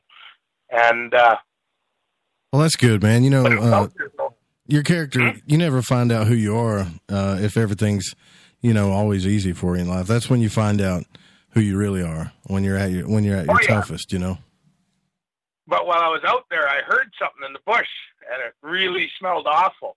And I knew what it was. It was a Sasquatch. And, I stayed for another couple days, and then I left. But then the people that had taken over that sea kayak camp for their own sea kayaking operation, bring guests, paddle with orca whales and humpback whales, and get out into the wilds of coastal British Columbia, because there's no one around there where I got it located. It's an hour and 20-minute drive up the paved highway from Campbell River north, and then a half hour by logging road from the interior almost to Vancouver Island down to the saltwater. So you're in the middle of Timbuk flipping nowhere when you get there. And they were giving me reports of some activity going on, and I'd heard it from some of my workers, and we'd been chased out by 2 Sasquatches in 2006 when they rolled that big boulder into camp with my sister and 2 of my workers. So I went down there with some friends, and you could see the evidence. You could see their signs and everything. We'd seen them before. So when I became an investigator in the last few years, I was telling people, you got to come out to it used to be my sea kayak camp. This place is on like Donkey Kong down there most of the time. It's almost like they're homesteading there. And there's shellfish beaches north and south of it within a mile. And there's all kinds of elk and deer and other foods. And it's in the middle of Timbuk flipping nowhere with no humans. So we went there in September, and we had a friend of mine who's a total skeptic, even though he's worked and lived in the bush of the coast for most of his life. And his blonde-haired wife and his 3 children from 13 down to 9, I think. But they stayed in my cookhouse cabin. And the back of the cookhouse is all 3 walls. When I had it as a sea kayak camp, I made it with windows. I got secondhand windows. And instead of wall material, I put glass up. So it was nice and bright. You didn't have to keep burning candles, and you could see when you're cooking for the guests and sea kayaking. We sat around the fire till about 1 o'clock in the morning, I guess, and we all went to our cabins and went to sleep. And in the morning, we all got up, and we're packing stuff 8 minutes up what we call the hill from hell, because you got to climb it with a rope so you don't fall. And we got all our stuff up to the vehicles, and this is like hour and a half after everyone's been awake and packing stuff out of camp. Sean walks out of the cookhouse. He opens the door, and he's like, all right, who's the smart? Beep, beep, beep. And he's got his logger fisherman swearing every second word, and he is mad. Who's the beeping, beep, beep, who was dragging a tarp behind the cabin last night? Ha, ha, ha, really funny. Dragging a tarp in the slough, making all kinds of noise, and then breathing in the window. Oh. John. No, everyone was sleeping, man. No one was up. It was even drizzling. No one was up. And I went and I looked behind the cabin, and lo and behold, there's big impressions about 20 inches long in the forest floor. And it looked like elk had walked into our camp right up to the back window, along the cabin, because the slough bush is all growing around there. It's not a big leaf. It's about a 3-inch long by about 2-inch wide leaf, but they're really waxy and they make a lot of noise. And the thing, Sandra Heath, nose prints, no. Above the door in the back of the cookhouse, there was a board that some Yahoo went and took out and used for kindling or firewood. So it's just a 6-inch wide by the width of a door opening above the door, and that's where whatever came was standing and breathing into the house where Sean was. And I just found out recently, I said, because I asked him, I was talking about this a couple months ago, and I'm like, well, what happened that night? You never really elaborated, because I hadn't seen him since September. And he's like, well, when I heard that noise, that breathing, I could tell my son wasn't sleeping. He's 13. So I go, you awake? He goes, yeah. You hear that? He's like, yeah. And I'm like, well, why didn't you put a flashlight on and see what the hell it was? Because it was a bloody Sasquatch. He's like, I was too scared. I had my sleeping bag pulled up over my face. Yeah, I would be too. So I brought Nathan Rio, spur of the moment, this Nathan Rio from Utah, Sasquatch or whatever. He's a podcaster or whatever, videocaster. I don't know. I didn't know him from Adam. But some British Columbia researchers said, hey, we got Nathan Rio with us. And I'm like, yeah, whatever, whoever. And they said, can we come out to your camp? And I said, well, we're actually going in, and this is the following weekend. So, because, well, have day jobs. So we went in there again with another big group of people. I think we had 8 vehicles go in on that trip. And, there's about, I think, 12 or 13 of us. Nathan Rio, one of them. And once again, saw tracks, took some plaster casts, heard a bunch of noise. And we went in again with, it was what, a month and a half ago when I went in? Yeah, it was cold as a witch's left breast when we went out there. A month and a half ago with Stephen Major. He owns Extreme Expeditions Northwest, who I've teamed up with doing Bigfoot Sasquatch expeditions. So he wanted to see this kayak camp, so we brought him in there. There was 4 of us. Keith, who's the administrator for Vancouver Island Sasquatch Investigation Squad. A buddy of mine, Dave, who lives in Campbell River. He's a little bit older than me, and Stephen Major. So we go in there, and Stephen brought in all his night vision equipment and listening devices, and we set up. But like I say, it was bloody cold and windy, so you couldn't sit outside because you couldn't have a fire because it was blowing like 40 knots and real noisy, so you can't hear anything. So Stephen Major was sleeping, and we used him as bait. We put him in the kitchen where all the 3 windows are, 3 walls of windows are, with the forest growing right up to it now because we haven't been down there for quite some time with kayak operations. And we all go to, the 3 of us, we're in the other part of the cabin, we all go to sleep. And he said between the snores, he could distinctly hear chattering taking place behind the cabin. And he's trying to wake us up. Of course, I'm not waking up because I don't want to wake up. It's plenty cold. And next morning, he's just freaked. He said there was chattering. Something walked towards the back of the cabin. But we had propane heaters going, those plug-in green bottle ones for a little bit of heat. So it had to have been pretty loud then, if it was going over those things. Oh, yeah. It was loud enough for him to hear it. And I guess he was, hoping one of us would wake up, but all we were doing was snoring. And I put 2 candles lit on the windowsill on the back glass wall. And I was thinking, I got this, no offense, but I got this white guy as bait. And I've never had candles left them on at night. Maybe I better leave them on so they can see this guy sleeping on the floor. But I left these candles going, and Stephen Major is like, oh, I'm so freaked out. I heard chattering. I heard noises in the bushes. And all I kept thinking about was that damn Tom left those candles on. I'm a sitting duck here. Well, he's probably going to talk about that for the rest of his life, too, though, Oh, yeah. He keeps talking about Big Hairy Arm, because I always tease people. I'm like, watch out for Big Hairy Arm now coming through the window. And so anyway, that was a good night. But we have, like I said, I've teamed up. My partner and I, Peggy, we have hamoomoadventures.com, HAMOOMOO adventures.com. And we were going to get in, we were doing Sasquatch adventures, sea kayaking, glamping, whale watching, grizzly bear tours. But she's so busy at work, we backburnered it. But it was fortunate that when we backburnered it, we met Stephen Major, who owns Extreme Expeditions Northwest out of Spokane, Washington. And he wants to just go big. Like, he had plans to go to Port Chatham in June 16th up to Alaska, where everyone got chased out by the Sasquatches years ago. So he wanted to go up there, but I talked him out of it. I said, what do you want to go to Alaska for? Too many damn mosquitoes up there. Do it in Vancouver Island. A lot of Sasquatches, no mosquitoes. So he needed proof in the pudding, so we took him to the kayak camp, scared the bejesus out of him, and then we put together an expedition, and my friend who has the yacht that we used for Operation Sea Monkey a year and a half ago with Todd Neese and Ron Moorhead and Gunnar Monson and Thomas Steinberg. So my friend, he said, yeah, because we're filming Sasquatch Island, the television series about Sasquatches and the Native Indian perspective and stories and that. So we rallied up everyone, Peggy, my partner, and Victoria Williams, our producer, and her cousin Amanda, who's sort of a co-host and helper, Stephen Major. But Stephen Major and I, we talked to Adam Davies. Anyone who knows about Sasquatch knows Adam Davies. He's the world-famous bipedal, hair-covered cryptid hunter, tracker, who's helped Josh Gates with Destination Truth or whatever, looked for the Yeti.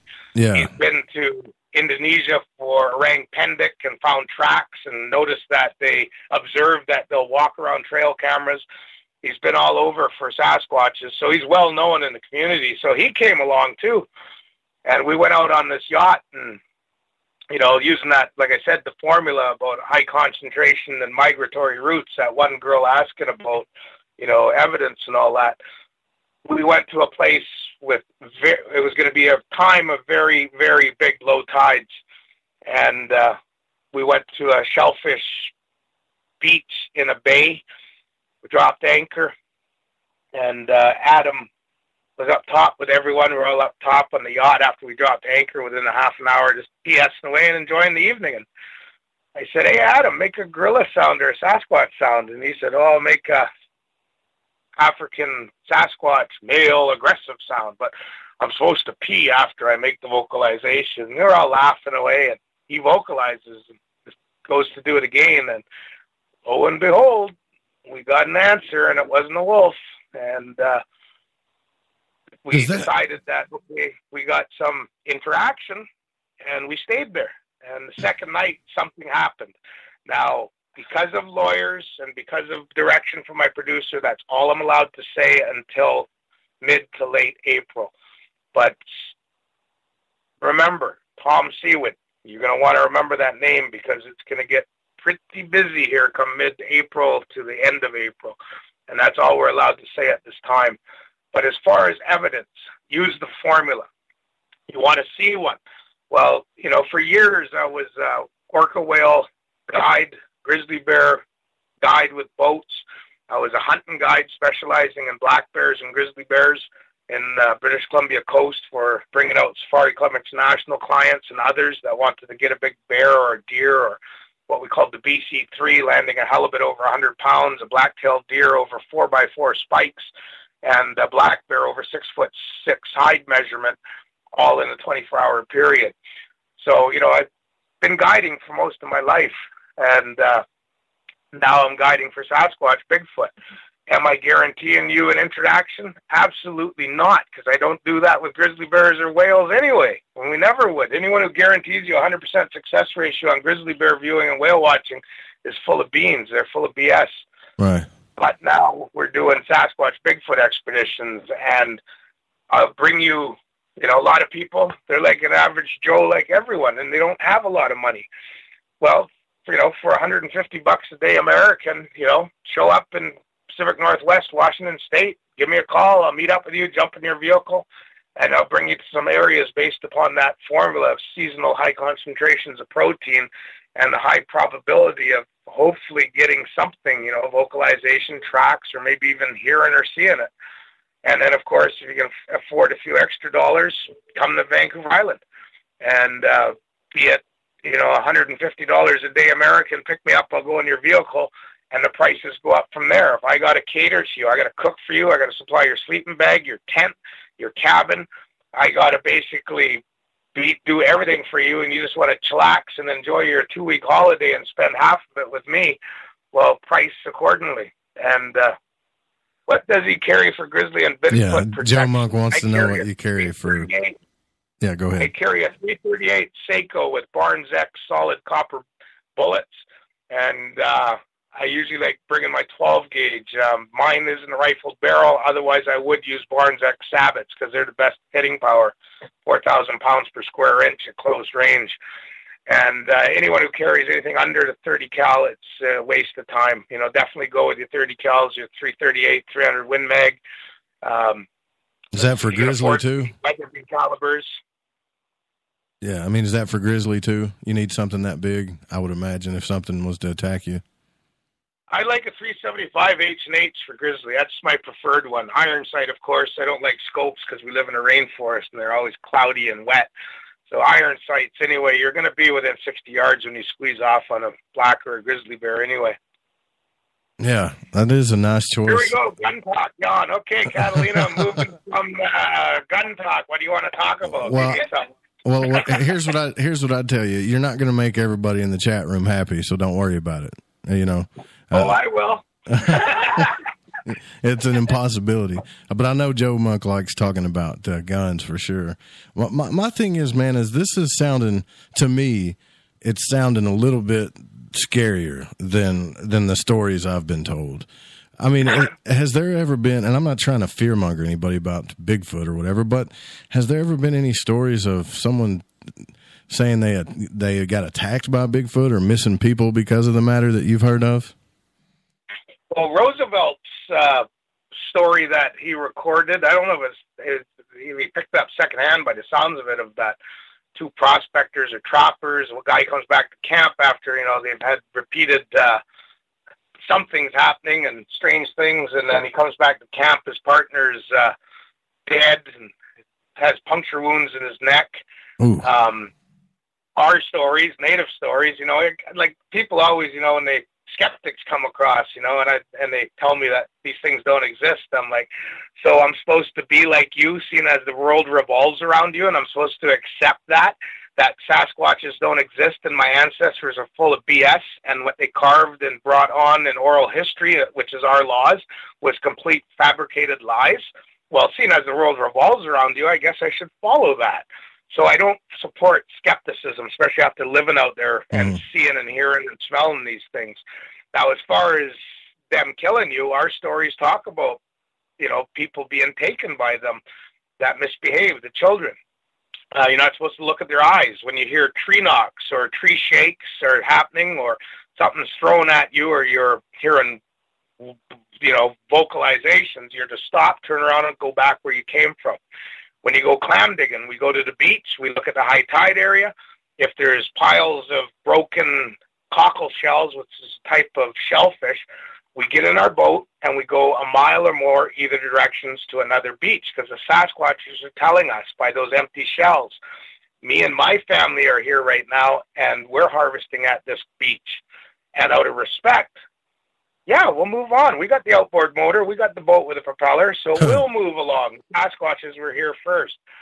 And then in Vancouver Island recently, Stephen Major with Extreme Expeditions Northwest, plug again. Those people that keep whining about me plugging. But anyway, he went to Port McNeill and he was talking to a waitress and asked her, hey, you got any Sasquatch stories? She told a couple, and, because there's a lot of activity up in northern Vancouver Island. And when she gets to know him, because he's a nice guy, he likes to joke, she opened up and she said, my husband, who's a logger, his friend was called by the police that his sister was found at a rest stop on Vancouver Island, dismembered and with her left arm torn off and her body all mangled up. And they're going to we want to keep it off the media. We want to keep it off everything because think there's a serial killer on Vancouver Island, and this is part of the investigations, and we're very sorry this happened. And she said, go to that rest stop and take a look. They closed it. So Peggy and I drove by there last summer, and I remember thinking, wow, that's weird. That rest stop's closed. They got cement barriers there. I used to like pulling in there for a stop and a pee and whatever. When I had my dog, bring him for a walk and a pee. But anyway, it's closed. Well, now we find out why. So we go back there. So if you go to my Facebook group, Sasquatch Island, if you're not a member, you got asked to join because I weed out the woo-woos and the riffraff, and I don't put repetitive posts like a lot of the other groups do. It's mostly stuff I put on. And anyway, if you come up to Sasquatch Island, scroll through until February, I guess it is, and you'll see that rest stop with the barriers, and you'll see yellow search and rescue tape left on the trees from, I guess, when they found that female body there. So, there's a lot of things going on. The police are covering up a lot on Vancouver Island. don't keep track of it. But Stephen Majors said, wow, I looked at obituaries. There's a lot of missing people on Vancouver Island with really strange stories to how they came about being missing. Yeah, we got the stabbings and the killings and the deep sixing with boom chains tied to bodies and the odd running shoe washing up on beaches with a bone foot in it. What? But we have a lot as well that are, makes you think. And then, of course, with missing 411, he should come to Vancouver Island because it's missing 911 up here, boy. And, you know, it's getting a little bit out of hand up here. So, yeah, if you're going to go in the bush up in Vancouver Island region, especially the mainland and everything, you know, Canada, you're not allowed to carry a pistol, but I highly recommend a 12-gauge because you never know. You might end up, if you don't do something right, like turning and leaving, if you hear something, you know, you might end up being one of them steaming coilers with a bunch of hair in it out in the forest somewhere because everything gets eaten in the forest and they screw up, period. We got, in Arkansas, in the Ozarks, we got people that we call mountain men, and I've ran across them, too. I didn't believe in them until I ran across them living out there in the woods, and there's some scary folk. You know, I kind of turned and walked the other way. I don't know if you guys got anything like that up there. Oh, yeah. You know, I was one. Well, everyone has called me a crazy shit-ass Indian. Well, I ran up on one in in the Ozarks, just right on the Missouri border, and the look that this guy gave me, I didn't even speak a word. You know, I went off the trail just because I was in nature. And when you get in nature, sometimes you just start going wherever you're led, you know. And it led me to this guy's tent, and he's not like you. This guy looked like he hadn't taken a bath in 3 months, and he looked at me all kind of crazy, and I just kind of walked away from him slowly, like I would a grizzly bear or something, you know. Oh yeah, no, that's, you know, they've gone out there for a reason. You know, they're sick and tired of the concrete, and you know, they want their space. I know I was like that. You know, at summertime I was interacting with tourists. Hunting season I was interacting with camo-clad rich hunters from mainly U.S. and Mexico. But, you know, when I went out and I was watching logging camp by myself and someone pulled up to my dock, you know, I wasn't the most pleasant hairless bipedal critter out there. I'll tell you that right now. Number one, my responsibility is to protect that logging camp and the 64 loggers who have left their personal stuff in their bedrooms. So, you know, millions of dollars worth of equipment and personal possessions of loggers. You know, I walked down the dock and, you know, it wasn't a good day. How you doing? Is what the hell you want here? The hell, who gave you the goddamn rights to tie your boat up? You know, and that's the way you are in bush. You know, you don't go down there and skip and kumbaya away about, oh, what a beautiful day it is. Oh, why are you tied at my dock? You know, all they're going to do, you show them weakness, they're going to walk over you. You know, you walk down that dock with a swagger and a 338 over your shoulder. You know, you're mean business, and that's what it's about. And that's what the bush is. If we choose to go to the bush and we don't want you around, hey, we're going to show it. Animals are no different. Grizzly bears are going to tell you, cougar, anything. And that's just bush mentality, and that's where the concrete contaminates the human, where they all think like a Hillaryite, where everyone's got to sit in a circle and go kumbaya and love each other and don't offend each other and have, you know, safe rooms for the children. And no, bush world is bush world, and it's a tough world. And you got to, when you're out there, you have to respect everything's space, be it a cougar, a wolf, a Sasquatch, another human. You know, they're in the bush for a reason, and, you know, you just got to give them what they want. Right. Yeah, I see that. I get that. So I guess you've answered my question about if I want to see one, but do I really want to see one? That's what I'm thinking now. After everything you've told me, maybe I just want to go out in nature, not so much want to see a Bigfoot, because it seems like a heck of a lot of work, and then you finally get up to something that happens, and it just scares the crap out of you. I mean, did that guy that had that experience in the tent, did he ever want to go back and do it again? Did it lead him to want to go back and search for Bigfoot? That you were telling me, where you were telling me that the guy heard the noise and he thought someone was dragging a tarp, you know? I mean, I called him up a couple times. I was like, hey, John, we're going to go down to the Sasquatch camp. You coming? No, I'm busy. Exactly. I've got better things to do. His wife wants to go with his kids. Yeah, that's what I would think, too.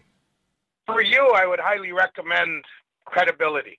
Like April 1st, my podcast, Sasquatch Island, will be out with Monster X Radio. This is my last podcast I'll be doing for quite some time with another network. I got to focus on what I have to produce. But credibility. When Nathan Rio came out, he's got big brass ones, man. For him to come all the way up from Utah to Vancouver Island and to come out into my camp like that, that's kudos for him. That's credibility. And for his subscribers, and people that follow him, that, that's rep, man. Like, that's cool. And for you and others that are podcasters, get out there, and it's number one, it's, bring your digital recorder, your client, your people that are subscribing to your service, we're in business. And, we got to give them all we can and go above and beyond the call of our duty. So instead of sitting in our chairs in our rooms with our Yeti mics or whatever mics we're using and, just growing hemorrhoids because you're not getting out of that room, get out there, get out into the field, get out to those Sasquatch researchers that are trying to build businesses. There's numerous operations, Olympic Project, what I'm doing. There's a helicopter operation out of British Columbia. There's the Alberta, Central Alberta Sasquatch Bigfooters. They're doing expeditions. And on the Omaha Indian Reserve, there's a boy, and you can get a hold of me for him. His name is Lucas White. He's doing expeditions now. And, that's right in Mason, Nebraska, and on the Omaha Indian Reserve. And I was there in June, and, oh, my God, like they should have tour buses there with FLIR remote control scopes on the roof and drop screens so the people inside can see how many Sasquatches are in Mason, Nebraska on the Omaha Indian Reserve. And, Lucas White, he's just starting out. And, he doesn't even have a vehicle. And when I can afford it, I'm going to send him a FLIR and I'm going to send him a few other things. But, I'm going to help him start what he's doing down there. And you're going to see more and more of that. And that's what Tom Sewid, Sasquatch Island, is doing. I'm going out and bringing to the world now that there's more to Sasquatch Bigfootology than the usual non-Indians we hear and see at the conferences. Now, no bad blood to them. They're all my friends, I've been with what we would consider some of the big guns in Sasquatch Bigfootology at the conferences, and they're personal friends of mine. And, I'm working with them as well, but there's so many Indians out there that take Sasquatch for granted. To us, it's like a white black bear. It's like a white moose, a white deer. You spend enough time in the bush, you're going to see a Sasquatch Bigfoot. And when you talk to some of the natives, they're living in Indian reserves, confines within 4 corner pegs in their traditional territories, and most of them are living in poverty. And what better way than Tom Sewid going out and interviewing them, interacting with them, and bringing it to the modern-day smoke signal of the Internet through podcasts and eventually television and eventually YouTube that, hey, Indian so-and-so in this Indian reserve, he's just trying to feed his family like the rest of us and pay his bills. But he's got permission from his chief and council to take you, when you show up in your vehicle, to drive into their back 40 and possibly show you a Sasquatch or a Bigfoot. And that's what I'm bringing out. And that's what Sasquatch Island is all about, with the podcast now. That's just huge what Gunnar Monson and Shane Corson and Julie Wrench offered me and Peggy to come forward and get that word out through a podcast. And I'm going to be interacting with more and more North American Indians and non-natives as well that phone and want to get interviewed. But the bottom line is, get out there. You're a podcaster. Get out there and start checking off the bucket list and come chase Sasquatches with me on Vancouver Island. I'd be honored to bring you out. I'm interested in hearing your thoughts because on this, there's a known thing where people put Bigfoots in the world of cryptids, and I've talked to people about dogmen and mothmen and flat whatever monsters and this and that. So what are your thoughts on stuff like that? I mean, do you think that the dogmen and all the other things that get put in the same class as Bigfoot are real? I can't say, like I've never gone out in the areas where those critters are. I've been to Salt Fork, Ohio, when I went to Creature Weekend 2017 as a speaker, and I walked around there late at night, and they got Sasquatches there. They also got turkeys. Never saw a turkey before till I got there. Wild turkeys. But anyway, it's Mothman and the other things. Hey, total respect to the people that are investigating and writing their books and doing television shows. Mm-hmm. I was with this young 13-year-old boy on Monday and Tuesday, and his mother told me he has an affliction.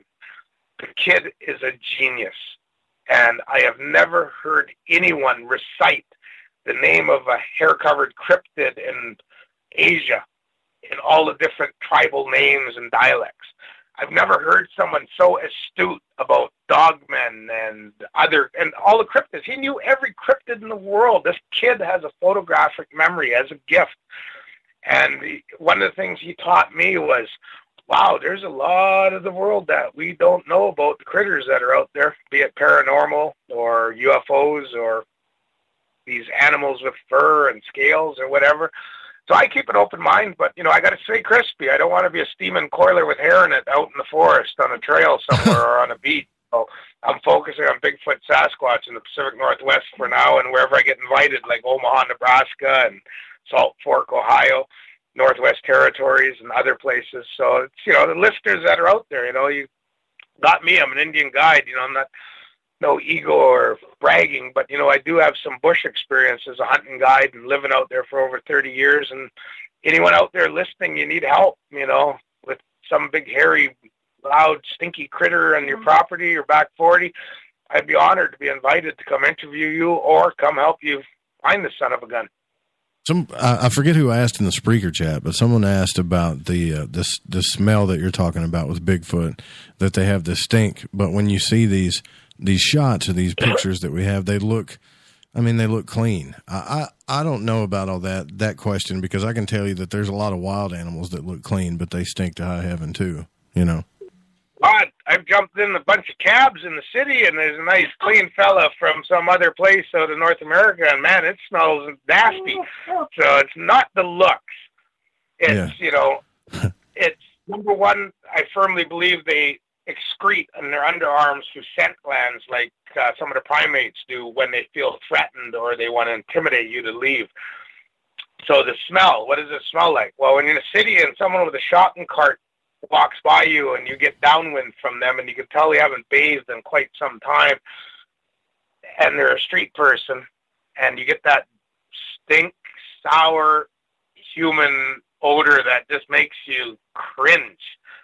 Well, multiply that by 20 times and you got the smell of a Sasquatch when they let that odor.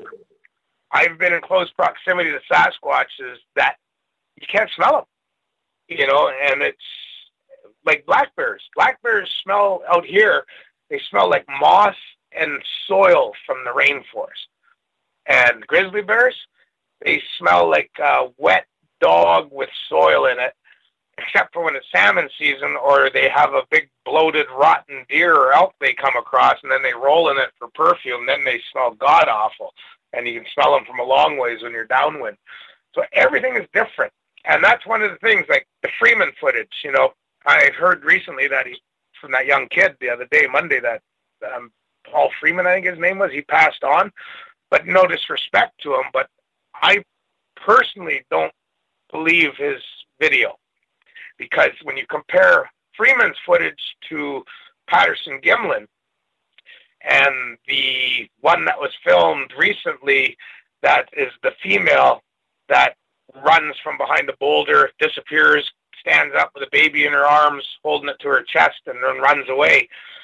You'll notice with that one and with the Patterson-Gimlin, the hair is well kept. It's smooth. Whereas the Freeman footage, it's really got that ape suit quality, all helter-skelter chaos in the follicles, the hair follicles. So being a bushman and seeing grizzly bears and black bears, as soon as you see a porcupine, a black bear or a grizzly bear that looks like a porcupine, hair sticking out everywhere, the first thing that, as a guide, juvenile. Because they're the ones that look porcupine-ish. And then you look at the ears, and if they look like Mickey Mouse, confirms, juvenile, walk away. You're not going to squeeze off on that with your clients. But when you see the big trophy grizzly bears and black bears, they're well kept. They look like Elvis Presley hitting the stage. They're groomed. And when you see Patterson Gimlin and the female Sasquatch that with the baby when she's running, they're groomed. With that still picture, the one that they say that it's a back shot of a Sasquatch, and they say he's got buttocks going on all over the place because he is very, very muscular. When I look at that one, I see the hair. It's well groomed. Well grooming is from the oils. You know, they're eating, you know, they're not bathing all the time from what we can speculate anyway. And from other animals in comparison, like grizzly bears and black bears, even chimpanzees. Look at the hair. It's almost like it's groomed. And chimpanzees, primates, they groom one another. And with Sasquatch, as soon as they see that porcupine chaos look to the hair, right away it costs you. But when you see that well-groomed, going to the contours and the muscle structure of the Sasquatch, then that's one that I'm not going to, as John Bidernagel taught me, when in doubt, throw it out. I will not be throwing those ones out. I save those pictures and study them more closer. Okay. Joseph from the Spreaker chat wants to know, has Tom ever come across, little forest people or the small men, etc., or even heard stories of them? Oh, yes, but that's for another podcast when this network, Spaced Out Radio, calls me again because I want to interview, I can't remember your name, sir, but you and Dave Scott as a podcaster as of April 1st. I'd like to interview both of you about stories you've had on Bigfoot, Sasquatch, and maybe we can do something combined between the two networks on the little people, which my tribe calls Bukwus. Bukwus is the hair-covered bipedal creature that comes from the spiritual realm, often confused to be the Kwakwaka'wakw Sasquatch. It's not. Chonachwa, male and female, is our Sasquatch. Bukwus is the small hair-covered creature to my people, and to some of the tribes here in the Pacific Northwest, Puget Sound, they refer to it as stick people, even on Vancouver Island. Even when I was up in the Northwest Territories, I heard reports of the little people. I have a native who has a podcast out of Nome, Alaska, Quentin, and he's talking about the little people up there. So, yeah, they're out there, but let's save that one for another podcast down the road because that'll just steer us way out to left field when it comes to Sasquatch, Bigfoot. But thanks for the question. Yeah, I wonder if he was referring to gnomes, though, because we talk about gnomes a lot on the show as well, you know. Yeah, go ahead. I can't go there. I don't know. But I know they're not wearing red hats out in British Columbia. Right. And they ain't lawn ornaments in the front yards. Or little green jackets. What about the baby Sasquatches? You know, as far as the stealth goes, the stealthy stuff, everything I've seen in nature, the babies are the ones that always get out, like baby deer, baby whatever. They're not as keen to hiding and doing everything as the parents are. I would think that after all of this time, that after the birth of a small child or a small Bigfoot, that they would have given themselves away like that. You know what I'm saying? A nuisance, like children saying, you know, get back here. You're making too much noise. Well, in nature, that's the same way with the babies and the animals. I'll always catch a fawn out before I will the rest of the deer because it's wandered off somewhere, you know. Yes and no. We have like in the native coastal regions, I've had no reports of people seeing little babies, infants out. It's always been seeing the mother and then the juvenile. And that for the babies ones anyway, but when they get a little older, like around adolescent, you know, the teenager, it looked like a teenager one. It was about 5.5 feet tall. Yeah, a few reports on that. They're very protective. It's just like a human, you know. It's only stupid humans that lose their children out in the bush. You know, I've watched some of the movies with Peggy, and we just roll our eyes and just think, how stupid were they to have, you know, have their child go missing like that. Like there's one famous one that they speculate that a Sasquatch took it, probably was a coyote or something. But, humans, you screw up with your kids out in the bush, you're going to lose them, period, because they're easy to harvest. Remember the formula: easy, accessible protein and high concentration with the least amount of energy to expel to fill your belly. That's the law. And when a parent screws up and they lose their child out in the forest, be it Australia with that movie that, what's her name? Dingo. My baby. Yeah. What's her name? That famous actress. Oh. Anyway, that one, the one that's, Peggy and I watched a while ago off Amazon Prime about that young couple who lost their 4-year-old son down in the United States when they went camping with their father-in-law and his buddy. Come on, use your frontal lobes. Keep an eye on your children. I was in my camp when I was building it for sea kayaking in 2006. My son Hunter was 6 years old. Our dog, Land Claims, he was 6 years old. And I specifically bought Land Claims, this golden lab puppy, when my common-law wife at that time was pregnant with Hunter. So I trained that dog up to be the uncle of my family pack. He used to protect my son at all costs, all the time, constantly. That's what I trained him for. So 6 years go by, Land Claims is down on the beach at the high tide mark, in the sun, curled up, having his snooze. My son's down on the beach at low tide, maybe 120 feet from me. I'm painting or working on the porch of one of the cookhouse cabin. And all of a sudden I hear Land Claims. He stands up and he just starts growling. Low growl, hackles up. He's looking to the west up on the bank.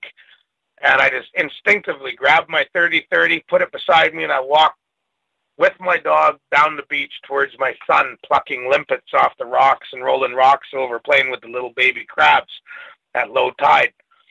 And as I'm watching, I'm thinking, okay, if it's a cougar or a bear, Land Claims would be on it right now, chasing it out of the camp. But he's going straight for my son. So right away, my instinct and my bush knowledge tells me, you better get super crispy here. And I got my 30-30 ready to go. And the Land Claims is looking to our left up in that west high area through the trees. And as we're walking towards my son, now, you're looking through the branches, and all of a sudden there it is. The left arm, I could see the right arm, I could see the shoulder, I guess it's the bicep, the one you curl, and the forearm. And this thing is muscular, and it is bloody big. And I just look, and that's when I pull a 30-30 out, and I go, yo, weeksas. In my language, Kwakwaka'wakw, it means hello. How are you doing? I don't know who you are. And then when I said that, I see the thing kind of twitch. And I'm like, yo, weeksas, chunachwa. How you doing, Sasquatch? What are you doing looking at my boy, my son, my Wisabidu, my little boy? But you be looking at my boy. Look at my dog. He knows you're there. I know you're there. I see you. You go on. You get the hell out of here. Otherwise, something bad's going to happen to you. And all of a sudden, all I saw and I heard a whoosh. And then you could hear it walk up the bank and disappear. Wow. So stay crispy out there. My son's 17 now. His name is Kelaji Hunter Sewid. Big grizzly bear hunter paddling towards the chief giving potlatch. I've already taught him in his first 17 years of his life enough bush that he can always be crispy and not end up a steaming coiler out there, I hope. But that's the way you have to be. Missing 411. Yellow search and rescue tape on a fir tree in a closed-off rest stop on Vancouver Island. The magic of the internet. Google missing person reports, obituaries, and you're going to find there's a lot of, natural causes, wolves, grizzly bears, cougars, maybe even coyotes. Natural, I don't know about coyotes because we don't have any up here. Well, natural things like heart attacks, aneurysms, broken hips, broken knees, falling down cliffs, slipping down bluffs. But then there's always that small percentage. What happened to them? missing 411. Well, like I say, on Vancouver Island, missing 911. You know, we have the highest concentration of cougars on Earth, proven by the scientists and the biologists. I believe we have the highest concentration of Sasquatch on Earth on Vancouver Island and the islands just east of it. And, you know, yeah, I'm doing investigations. I'm also doing expeditions. But, you know, like you said earlier, where do you go if you want to see one? Well, number one, get out of the steel wool, the bag of yarn of North America. Get down to where I'm at, the beaches at low water, as they come out for shellfish at nighttime. And with the FLIRs now, for $200 you can put on an Android or an Apple. We're lighting up beaches and we're seeing things. And like I said, by the end of April, you guys won't forget, you know, what we've accomplished up here, and we're going to accomplish even more. Yeah, I was thinking, in my case, if that was my son there too, I would have done the same thing. I would have been ready to go. That is a creepy story. Pretty freaky story. I'm zero kill. Never forget that. I'll never go out there to hunt them. Mm-hmm. But I am an Indian in Canada, and we have what we call a status card. It's plastic laminated identification that shows what tribe we're affiliated with, our tribe number, our birth date, our name. And we have rights under food, social, ceremonial right of harvest. And as I've told other people, when I'm in the bush, I always got my rifle with me or my shotgun because you'd be stupid without it. And if anything comes towards me within 20 feet aggressively, especially towards my children or my family, I don't give a heck what it is. It becomes food, social, ceremonial, real quick. And I start loading that thing with lead. And as an ex-hunting guide for bears, I'm a specialist at dumping lead into anything. And like I say, I don't care if it is a Sasquatch. If it tries to come at me aggressively within 20 feet, I'm going to open up, jump sideways, dump, and open up some more until that thing quits twitching. And that's just bush law. That's just the way it is. I don't blame you, sir. We're going to take our last break here. When we come back, Thomas Sewid, this has been a fascinating conversation. For me, it has anyways, as far as Bigfoot goes. I'm learning a lot here. You guys don't go anywhere. We'll be right back. A timepiece is a reflection of who you are, and what better way to show off the real you than with an Escape watch. Escape is a lifestyle brand accessorizing your days and nights. Choose to escape and create the life of discovery that you deserve. Dream, play, unite with your own personalized Escape watch. Head to escapewatches.com. There is no time like the present to enjoy your escape. Use promo code SMF2017 for your 20% discount today. Hello, SOR listeners. Lorian Fenton here. Let me ask you, now that disclosure's happened, what does it mean for ufology? For answers, join us at UFOCon 2018 in South San Francisco, California, March 23rd through 25th. Keynote speakers Stephen Bassett, Grant Cameron, and Melinda Leslie address the current disclosure agenda. Dave Scott, yes, you're Dave Scott, and Lynn Buchanan tell of amazing alien encounters. Get your tickets at caufocon.com. That's caufocon.com. Are you tired of being blocked, shadow banned, or placed in jail for simply posting your thoughts on social media? Social Media Freedom can take care of that for you. Social Media Freedom is the newest and one of the best free new apps that allows you the freedom to post what you want, when you want. It takes seconds to download from your app store. Come join the tribe at Social Media Freedom. It's time to set yourself free. Coming September 28th to the 30th, it's our first annual Caribou Paracon, put on by Spaced Out Radio and the Canadian Society of Questers. 3 days of paranormal, supernatural, and spiritual knowledge in the beautiful 108 Mile Ranch, British Columbia. Tickets are $150 Canadian for the event, being held at the Spruce Hills Resort and Spa. Come watch our featured speaker, Grant Cameron, along with Lorian Fenton, David Weatherly, Ross Allison, and more. The Caribou Paracon, celebrating everything paranormal.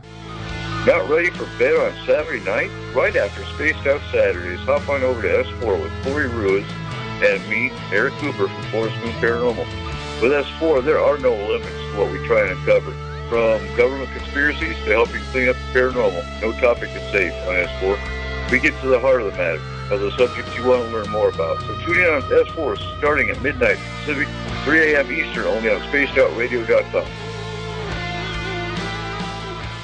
This is Eric Markham, news editor for the Spaced Out Radio's The Encounter Online.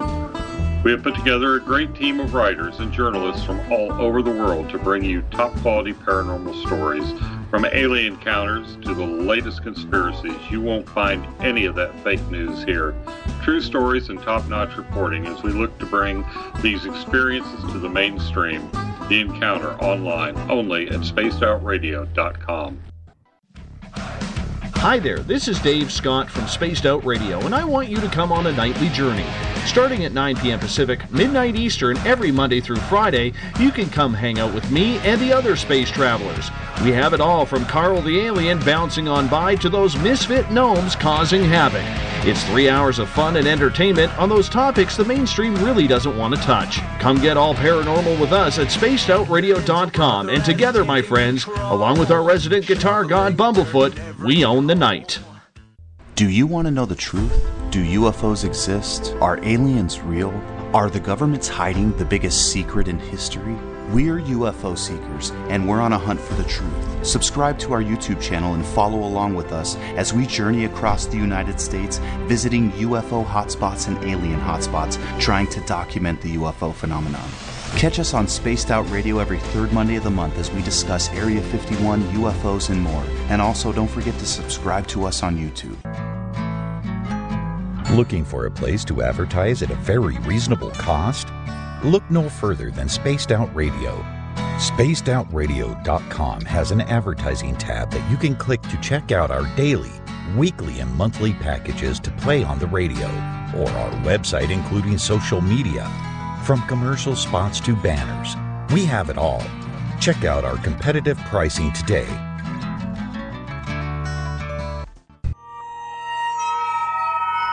You hear footsteps in the empty room above you. A rocking chair begins rocking by itself. Don't be afraid of the things that go bump in the night.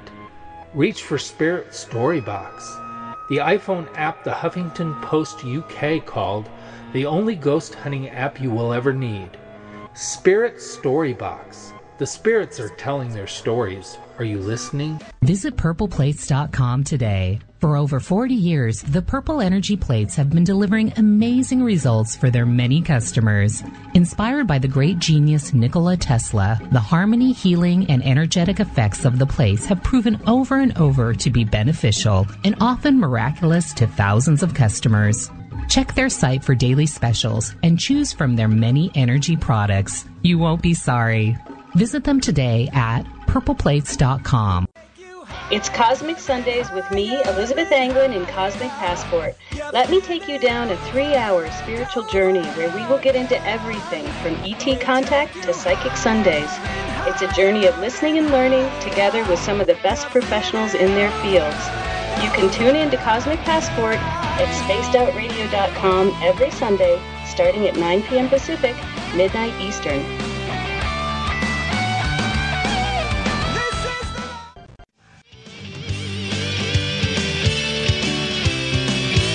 The opinions expressed by tonight's guest do not represent the opinions or position of Spaced Out Radio, syndicated carriers, or anyone associated with SOR Media. Listener discretion is advised. Want more information about our programming? Check out spacedoutradio.com. You can follow our host, Joe Rube, on Twitter at Lighting the Void. Call in to tonight's show at 501-777-5631. Now, entering the radio ring from Arkansas, Spaced Out Saturday host, Joe Roop. Welcome back to Spaced Out Saturday. I'm your host, Joe Roop. We are live on spacedoutradio.com, the Fringe FM, Spreaker, WQEE 99 Rock the Key down in Noonan, Georgia, also on the UPRN network. We are here with Thomas Sewid. This has been a really cool conversation. We've talked a lot about Bigfoot. Also want to mention, I forgot to do this during the first break because I know it's weekly. So the password in the SOR Space Travelers Club, according to Joe Monk, is it's moist. Don't forget to use that password and use it wisely, space travelers. Thanks, Joe Monk. I appreciate that. Also, tomorrow night, Elizabeth England's going to be on. Not tomorrow night, Sunday night, and I'll be on tomorrow night for Spaced Out Saturday. Jeff Willis is going to be joining us, UFOs over Phoenix. We're going to continue our Aliens Among Us discussion. And don't forget, we're here for you 7 nights a week at Spaced Out Radio. Thomas, thanks for joining us the third hour here. I really appreciate it, man. It's been a fascinating conversation so far. Well, thanks a lot. Having fun. Yeah, I'm confused because I'm not used to hosting Friday, man. It's tomorrow night is Saturday night and then Sunday. So anyways, whatever. I'm getting scatterbrained, but I wanted to ask you a quick question that when you talked about earlier during the show, you talked about some things you talked about respect. And I kind of wanted you to reiterate that a little bit, because what are some of the things that we do in nature that would be considered disrespectful to the tribes or even Sasquatch, maybe? Our pursuit of toilet paper, logging, taking a lot of their home away. But God forbid we can't go without toilet paper. I know I can't. And going out and letting loose with our 9mm and other guns on our empty Budweiser cans, we're shooting up the joint, making a lot of noise, probably scaring away the animals that they're stalking at nighttime when we're sitting around the campfire letting guns off like a bunch of hollering yahoos. So it's tough, I know, because I like nothing more than shooting my Budweiser cans too, but you got to do it respectfully. Like if they've let it be known they're in the area, they've vocalized, they've tree knocked, not so much in the Pacific Northwest, to let it know they're there. Take it as, okay, they're letting me know they're in the vicinity. I got to respect them. So instead of letting your teenager go plink away with the 9mm all night long around the campfire, maybe it's a good night to say, hey, look, tonight, because of the vocalization we heard, let's just keep the 9mm close at hand, but let's not shoot just for the fact of shooting. We'll do it tomorrow when it's daylight. That's the humans' time of the forest. They're not hunting no more. When you hear tree knocks, it's like, BFRO. They're good friends of mine, but then again, BFRO, Bigfoot, whatever the acronym stands for, I call it Bang Forest Research Organization. Why the hell would you want to go out in the bush to find Sasquatch and bang a tree? You're telling them in their language, their posturing, their action, that bang, bang, bang, bang, bang. Stop, turn around, go back where you came from. I don't want you here. So Bang Forest Research Organization, they really got to start using those bats for baseball and not using them for Sasquatch research. And maybe they will come up spades and get a nice crispy video of the critter. No disrespect, but it hasn't worked how many seasons, and they haven't bagged and tagged the thing yet. So that's just my thought on that. No disrespect to them. I'm just I get it. But at the same time, it's all respect. And when you hear them or you see their evidence of what they're doing, respect them. Don't push it.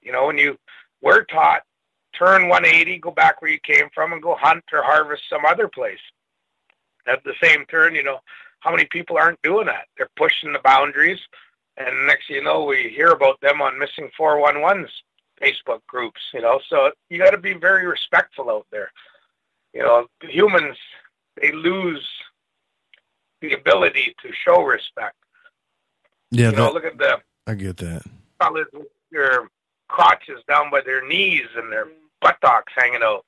Peggy and I tonight were hit them all, and some young fellas were like that. And I gave him the dirty, evil eye from hell.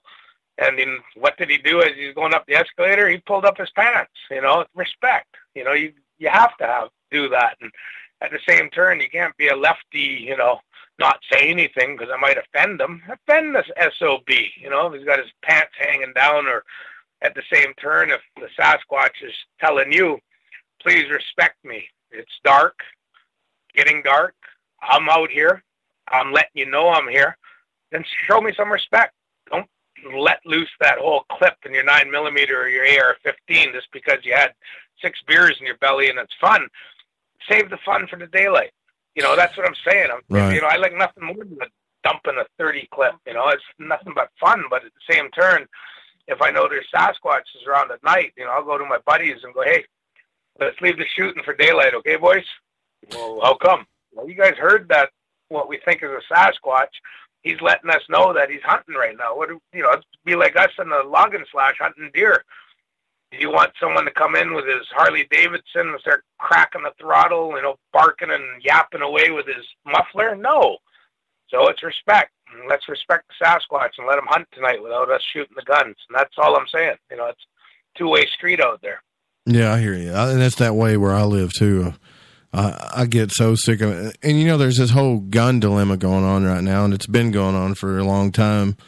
And, you know, I like my rights, so I don't really get into that. But, you know, I've got pets, too, and I had a neighbor take a shot at one of my pets, and I think he did it just for the heck of it. And it was probably some young kid, and it didn't kill him, but it grazed him, and it just makes you think, you know, some people, there needs to be some kind of stronger testing or something before you put a firearm in somebody's hand. That's all I'm saying. That's all I'll say about it. I don't want to get into it. You got to remember, I'm a Canadian. We have to take a course in order to have a firearms acquisition and possession certificate, which we have to have in order to buy ammunition or a gun. So I don't even want to get into it. You know, all I can say down here in Washington State, man, it's a free state. I wish I lived down here and was a citizen. Right, I hear you. I got a thing about it too myself. So yeah, we don't have to go into that, but I am learning a lot about Bigfoot, and I'm learning that because I told you before the show started, I'm no Bigfoot expert. I'm not going to pretend to be. I don't know much about it. I know some of the basic stuff, but it's good to hear some different points of view. You know, a lot of the points of view that I've heard have been, you know, it's always involved with aliens and portals, and I've got to be honest with you, it's kind of refreshing to hear someone talk about it from more of a natural point of view, you know? Oh, yeah, they're critterists. You know, I'm a critterist where they're just critters, too. You know, they squat and take a steaming coiler, drink everyone. Joe Monk started that one. But anyway, they're out there. You know, they don't porthole jump. They don't fly UFOs, and they sure as hell don't mind speak or cloak and, you know, things like that. It's just a bunch of hogwash. And basically what it is I refer to it as a fear factor. You get so scared you want to pee your pants, and in some instances we hear the reports how people defecated. You know, I have some really good First Nation reports in Canada where after the encounter they had to drop their drawers and drop a steaming curler, drink everyone. But because your stomach gets messed up. But that's, you know, that's fear. And then the others that go out there, they might not drop the coiler, but they're going to all of a sudden come in and the mental Band-Aid comes in, and they try to deal with it. Their mind tries to deal what just took place. And the thing just ran up the bush and hung a left 90 degrees and disappeared into the foliage. But no, all of a sudden it was cloaking. And all of a sudden they saw the critter run away from them and take a 90 degree to the right, disappear in the foliage and forest. And they looked up, and there was a blinking Mars or Pluto up there in the heavens. And the next thing you know, it jumped into a spaceship, and it flew off in its UFO. And, you know, that's what it is. It's the mental Band-Aid. But we got to call it the spade a spade. So they're so scared that they come up with this BS malarkey factor that their eyes are brown because they're so full of BS. And that's where, as a critterist, we need to have that separation. The critterist and the woo Sasquatch Bigfooter is going to mix like oil and water. It's never going to come together. It's going to be like a Christian and a Muslim. Let's just keep it like that. Two parties, two distinct groups, stay on your own side of the goddamn fence and whatever, interact with your own damn people. And that's the way I look at it. And we have to keep it that way because I find it so disrespectful if I'm trying to, God forbid, I've done it. You know, I'm a human, I make mistakes, but I've tried to shove down sideways the critterist philosophy book down a woo-woo's throat. And then I've realized, hey, Tom, no, walk away. But at the same time, I've had woos try to shove the woo-woo factor book down my throat sideways, and I'm just like, get away from me. You should be able to ask questions. I think that's the biggest problem in this field is you can't ask questions, and I have asked questions about things like that, and the first thing that comes back, Thomas, is what you don't believe in aliens? And I'm like, that's not what I said. I'm just asking a question here, and yeah, people get a little. It's like people want validation more than they want to find out the truth. They have their own story in their head because they've chosen to believe in narrative, and anybody that questions that or is not validating their story, they get angry at. So I tend to walk away from that a little bit myself. But in the last year and a half since I found the magic of Facebook groups on Sasquatch and podcasting, being invited on to numerous shows, and this one included. Dave Scott's had me on once or twice before, and the people out there, a lot of the listeners, they know that I'm a bushman. I mean what I say, and I say what I mean. I've been brought up in commercial fishing, logging camps, and hunting, harvesting camps. There's no passivity. There's no, Tom, yesterday when you were running the outboard motor, you didn't mix the gasoline properly, and the motor seized up, and now it's going to cost me $4,000 to replace. Can you please not do that again? Bullshit. They come up to you and kick you in the backside so bloody hard you can taste their boot, and you're going forward, at Mach 1. And the next thing you know, when you get up off your knees, before you dust them off, you're getting the backhand upside the chops, and you're knocked back on your buttocks. That's where I come from. We say what we mean what we say, and we emphasize the point with blows. That's just the way it is out in the bush. And I'm in the concrete world, and I have to not channel that. I have to find the happy ground so that when a woo comes up to me, and as much as I want to backhand them, I'd have to be, count to 30, Tom, walk away nicely. But I come from that world. I come from the bush world. And people come in and they have this whole different philosophy and concrete contaminated world they come from, and they try to come to people like me and other investigators. We're bushers. We're crawling around out there in the mud and the sand and the heat and the snow, and we're bushers.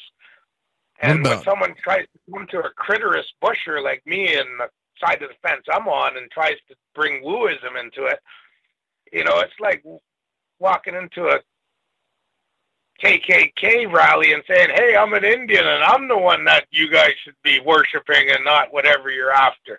You don't do that, and that's the same way as you don't walk up to a grizzly bear when he's eating his animal that he took down and go try to cut out the back straps. That grizzly bear is going to rip you apart. And next thing you know, you're going to be a steaming coiler from the grizzly bear.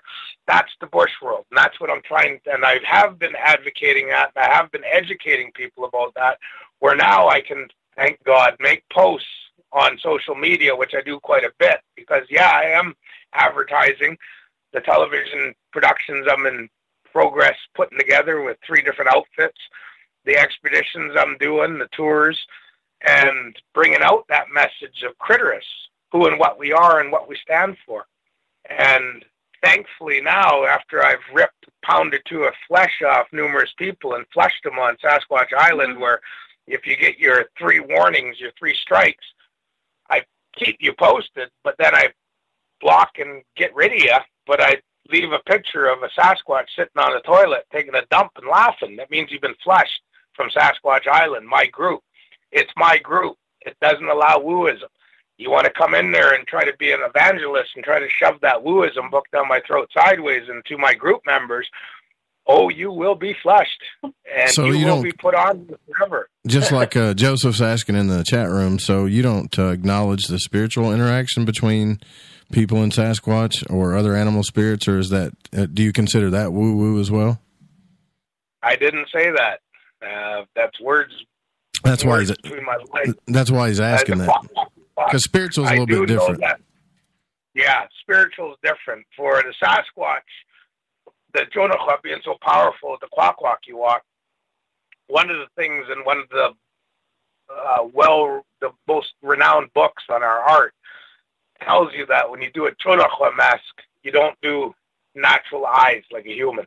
You make hollow, and it represents from the spiritual realm. But you got to remember, what is a spiritual realm? We can debate that all night in 30 different podcasts. I'm not going to get into that. Other than that, I'm a critterist. I believe through experience that it's just a living, breathing, squatting, dump of steaming, coiler critter. Period. My native beliefs, yes, I know them. I follow them. I respect them. But at the same turn, when I deal with other natives that have very strong spiritual beliefs about their Sasquatch, some of them won't even talk about it. I totally respect that. Right. So, yeah, I'm on a balancing act, but I am an investigator. I am someone who is seeking pretty near conclusive proof of the existence of Sasquatch, Bigfoot through still picture, video, and FLIR and digital recordings of the vocalizations. And with my fingers crossed that I hopefully in my lifetime get an interaction with an individual or a clan. And one of my researchers, who's a native Indian from Omaha, Nebraska, Macy, Lucas White, I think he's going to come up spades on that. So Lucas has asked me, he's got 6 kids. He lives in the Indian reservation with a very high unemployment. His wife just lost her job driving the casino bus through the region, and he wants to do expeditions. So that's my focus. He stepped forward and he said, advertise the hell out of me, Tommy. Get me work. And that's what I'm trying to do. And he's going to probably come up spades with the people that go out with him. And, he's charging $150 American per person. You show up in your vehicle because he doesn't have one. He takes you throughout the Indian Reserve, and he'll show you a damn good chance of seeing them. And, and I'm doing it with Extreme Expeditions Northwest. I have Stephen Major advertising the hell out of us. And when you look at the website, I'm the one doing the blueprints for the website that he's putting live daily right now. Because we firmly believe that the pretty damn near conclusive proof of the existence of the Bigfoot Sasquatch in North America is going to be coming out in the next, hopefully this year, 2018. And if not, we're going to get enough evidence coming out here pretty quick that people are going to be opening their eyes going, wow, they're onto something out there. And that's what I'm doing. I have been doing it. I can't do it alone. I realized that years ago when I was out in the bush with my fingers in my ears going, why can't I just have someone with cameras and the recording equipment with me? Because, God, they get evidence that these things are out here. Because I'm sure hearing it, and I don't like hearing it. Well, now I have a lot of non-Indians with me that believe in me as a tracker, as a guide, as someone who knows quite a bit about the bush. They believe in me, and I've been bringing them out, and we're coming up spades. The evidence is starting to build up, where a day will come where it's going to be, no, we want Tom and Peggy at our conference, because Tom's going to be on stage talking about his experiences and showing us things on the PowerPoint and the video, and Peggy's going to be on stage in the traditional Kwakwaka'wakw costume of the Chonokwa that I've made, and my dad let me use a mask of his carved in wood. And we were at the International Bigfoot Conference in Kennewick last year. We were at Beach Foot with Todd Neese and the American... No, I think I might have lost him. Hold on a second here, folks. That happens from time to time. But I hope we didn't lose him permanently. But yeah, I have let's see. I have an issue with the I don't know. I've always had my doubts about the Bigfoot thing, just because. But give me just a second. I'm going to try to get him back on here. That was really weird. It was the it was Big Brother. That's who it was. No, I'm just playing. I think our phone system might have just went off. But let me see if I can get him back here. Hope I didn't say his number out loud. You guys didn't hear that, did you? Let's see if we got him. Anyways, come on.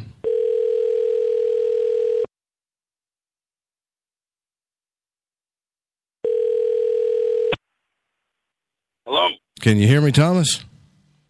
I can hear you. Sorry about that. I don't know what our other phone system just shut down. I apologize about that. Oh, I thought I PO'd you and you hung up on me. No, man. That doesn't happen too often, but it did happen. It just shut down on me. But yeah, Peggy said you're probably a woo. No, I don't. So I'm going to be honest with you. Like I said, I don't know that much about Bigfoot, and people always get shocked at the stuff I don't know about. I just got into the paranormal maybe 3 or 4 years ago. I was into the spirit science type of stuff, and it led me to this realm. So I'm fascinated by all of it. Oh yeah, like I say, I just stay crispy. I just stay with the critterous part of the Sasquatch, and it's my focus. And it's Getting out there once and for all. Yeah. Peggy, she's with me right now. My partner. And I'm dragging her out there. She's all camoed up now, and she comes out. She was actually, we got her within 30 feet of one 3 weeks ago at nighttime. And wow. She didn't have a clue how dangerous the situation was. Oh, no. Well, has anybody, let's say I wanted to go up there and go on a tour with you and stuff. What do I need to do? What website do I need to go to, or what phone number do I need to call? I guess the best way is join Sasquatch Island on Facebook, because Hamumu, the website, we haven't even done any work on it in so long, and we're shutting. So Peggy's just too busy at work, so we're probably going to back burner that. But definitely go to Sasquatch Island on Facebook. The other one is, and these are for the people who can afford it. This is the pricey ones. Extreme Expeditions Northwest.com with Stephen Major. We got some really bang up expeditions put together. We have the Sasquatch camp. We have a yacht-based one that's leaving in April, but we leave April 5th to the 12th on that expedition, and that will be a boat out of Port McNeil to a high-activity zone deep in the bush. May 14th through the 19th, we have the yacht-based expedition. Pretty pricey, so don't bother unless you can afford it. But we're going to be doing the Sasquatch Research Camp and numerous destinations. Tomorrow I'll have the itinerary done and off to Stephen on that one. And then the next one is June 12th to the 18th. Now, the reason why we have these dates is because those are the extreme low tides, and that's what the Sasquatch is feeding on, the shellfish. They're coming down to the beach. They're rolling over rocks. If you're a bear, you roll over rocks, and there's baby crabs, and there's these little fish called bullheads, and there's snails, and there's eels and blennies, which is a type of fish that grows to about 1.5 feet long. So under one rock, you can have about half a pound of protein, and a bear will roll over many, many rocks, fill in their belly. And at bigger low tides, the Sasquatches come out, and they'll go after what we call cockles, that type of shellfish that is a delicacy to them. And then, of course, you got your native little neck clams, your butter clams, your manila clams, your horse clams, which have up to 2 pounds of meat in them, as well as the gooey duck, and barnacles, mussels. So the scientists studied Skidegate Narrows on the Queen Charlotte Islands off the west coast of Vancouver Island North back in the 80s. And they found that Skidegate Narrows and other places that were equivalent to it, where you have high tide currents through narrow channels, when those shellfish beaches are exposed on big low tides, you have the highest concentration of protein on Earth in its natural setting per cubic meter or yard on those low water beaches. So this is why British Columbia, Washington State before all the urban sprawl in the Puget Sound area, southeast Alaska, because there's not many people living up there, but there's a lot of reports. But British Columbia tends to have a lot more reports. Goes back to the John Green days and beyond, the Tom Slick days. Sasquatches on beaches. Well, if you're going to pay $200 to $2,000 for a FLIR, and you got $40,000 invested in your 4x4, why the heck are you going into the forest of North America? Come to the beaches at low tide, get the FLIR going, and you're going to come into spades, because the forest, as Peggy just said, is the needle in the haystack.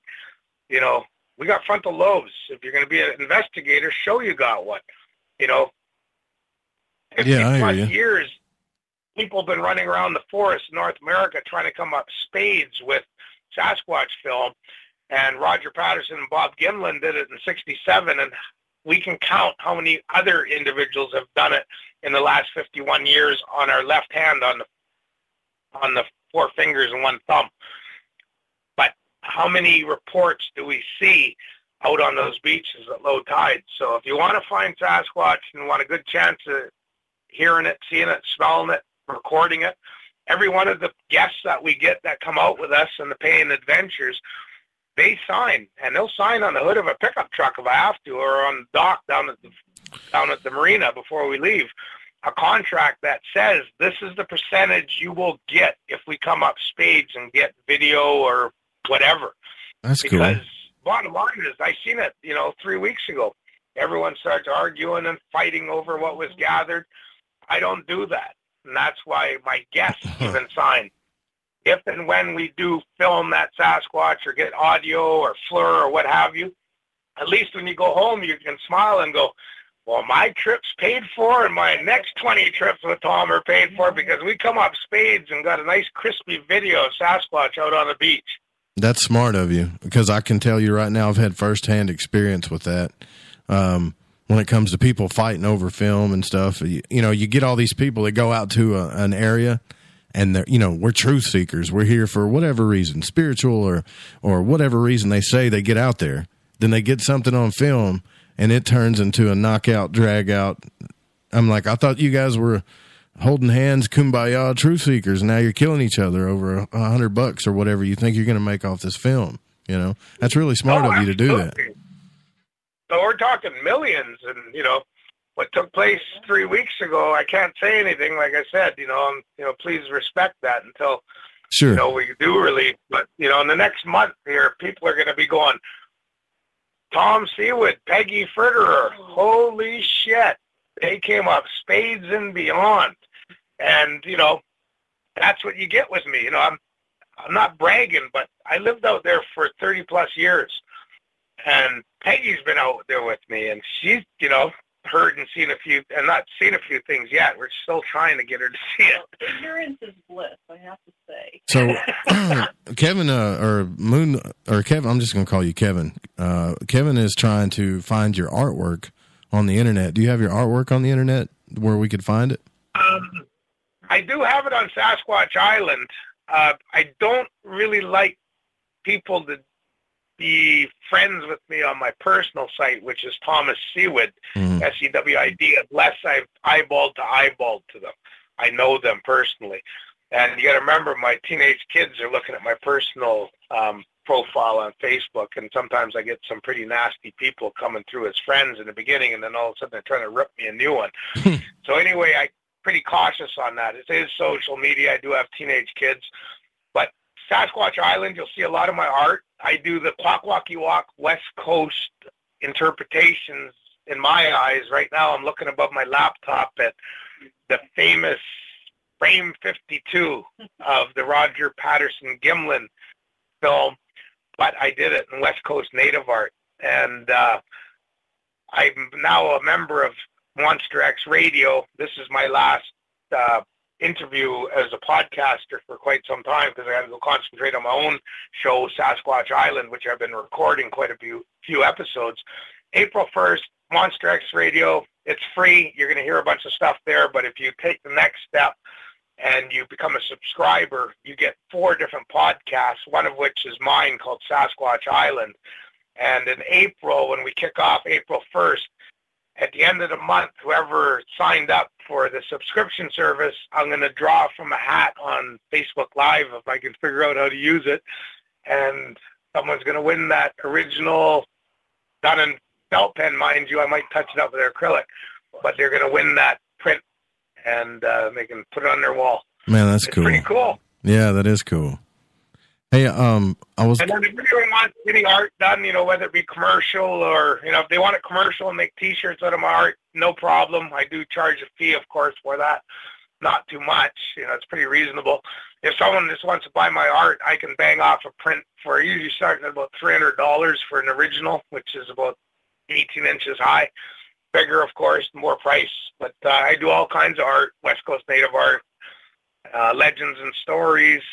For people that are listening that have conferences or you want me to come to your conference, squeaky wheels get grease. Talk to your facilitators of those conferences and say, get Tom and Peggy here. We want to hear their stuff and see Peggy dance the Chonokwa and Bakwas costumes. And if she's feeling like it, she'll probably dance the wolf as well. And we have a new mask called the Mimic Sasquatch mask being carved right now by a friend of ours. And it's going to be mimicking everything I've heard Sasquatch do. Wolf, grizzly bear, eagle, raven, and coyote when I was out in the east, in the central part of North America. Whippoorwillow, I think it was called that, night bird. And even your name. And even my name, what I heard out in the Broughton Archipelago, my homelands, years ago. And one of my crewmen, when we heard my name called, and there was only him and I there on the float house and docks, and we looked all over, and it wasn't a ghost or anything. There's no other humans. When I came to him and said, you heard that? He goes, yeah, I thought it was a ghost. Sounded like your grandfather. And then we heard it again at the bushes at the other side of the bay at a different place, and all of a sudden the bushes start moving, and something walks away from us. I was a bloody Chonokwa. Called my name, and he laughed. He goes, yeah? He goes, they mimic. Heard them calling people's names before and other things, as many of us have heard in our research and on the internet and everything. And then he goes, I go, what the hell would it be calling my name? He goes, think about it, Tommy. He goes, how many times do you hear, Tommy, hot dogs are ready, come get one. Tommy, where's the mix oil for the outboard motor? Tommy, where's the goddamn hammer? So everybody needs you for everything, huh?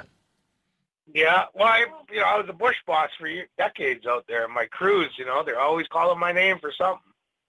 What about the Patterson-Gimlin film? You were talking about that earlier. You mentioned find the protein source with the best availability, with the least amount of effort, and that's the best place to look, or at least that's what I got from it. Do you think that's what they were doing when they stumbled upon that film?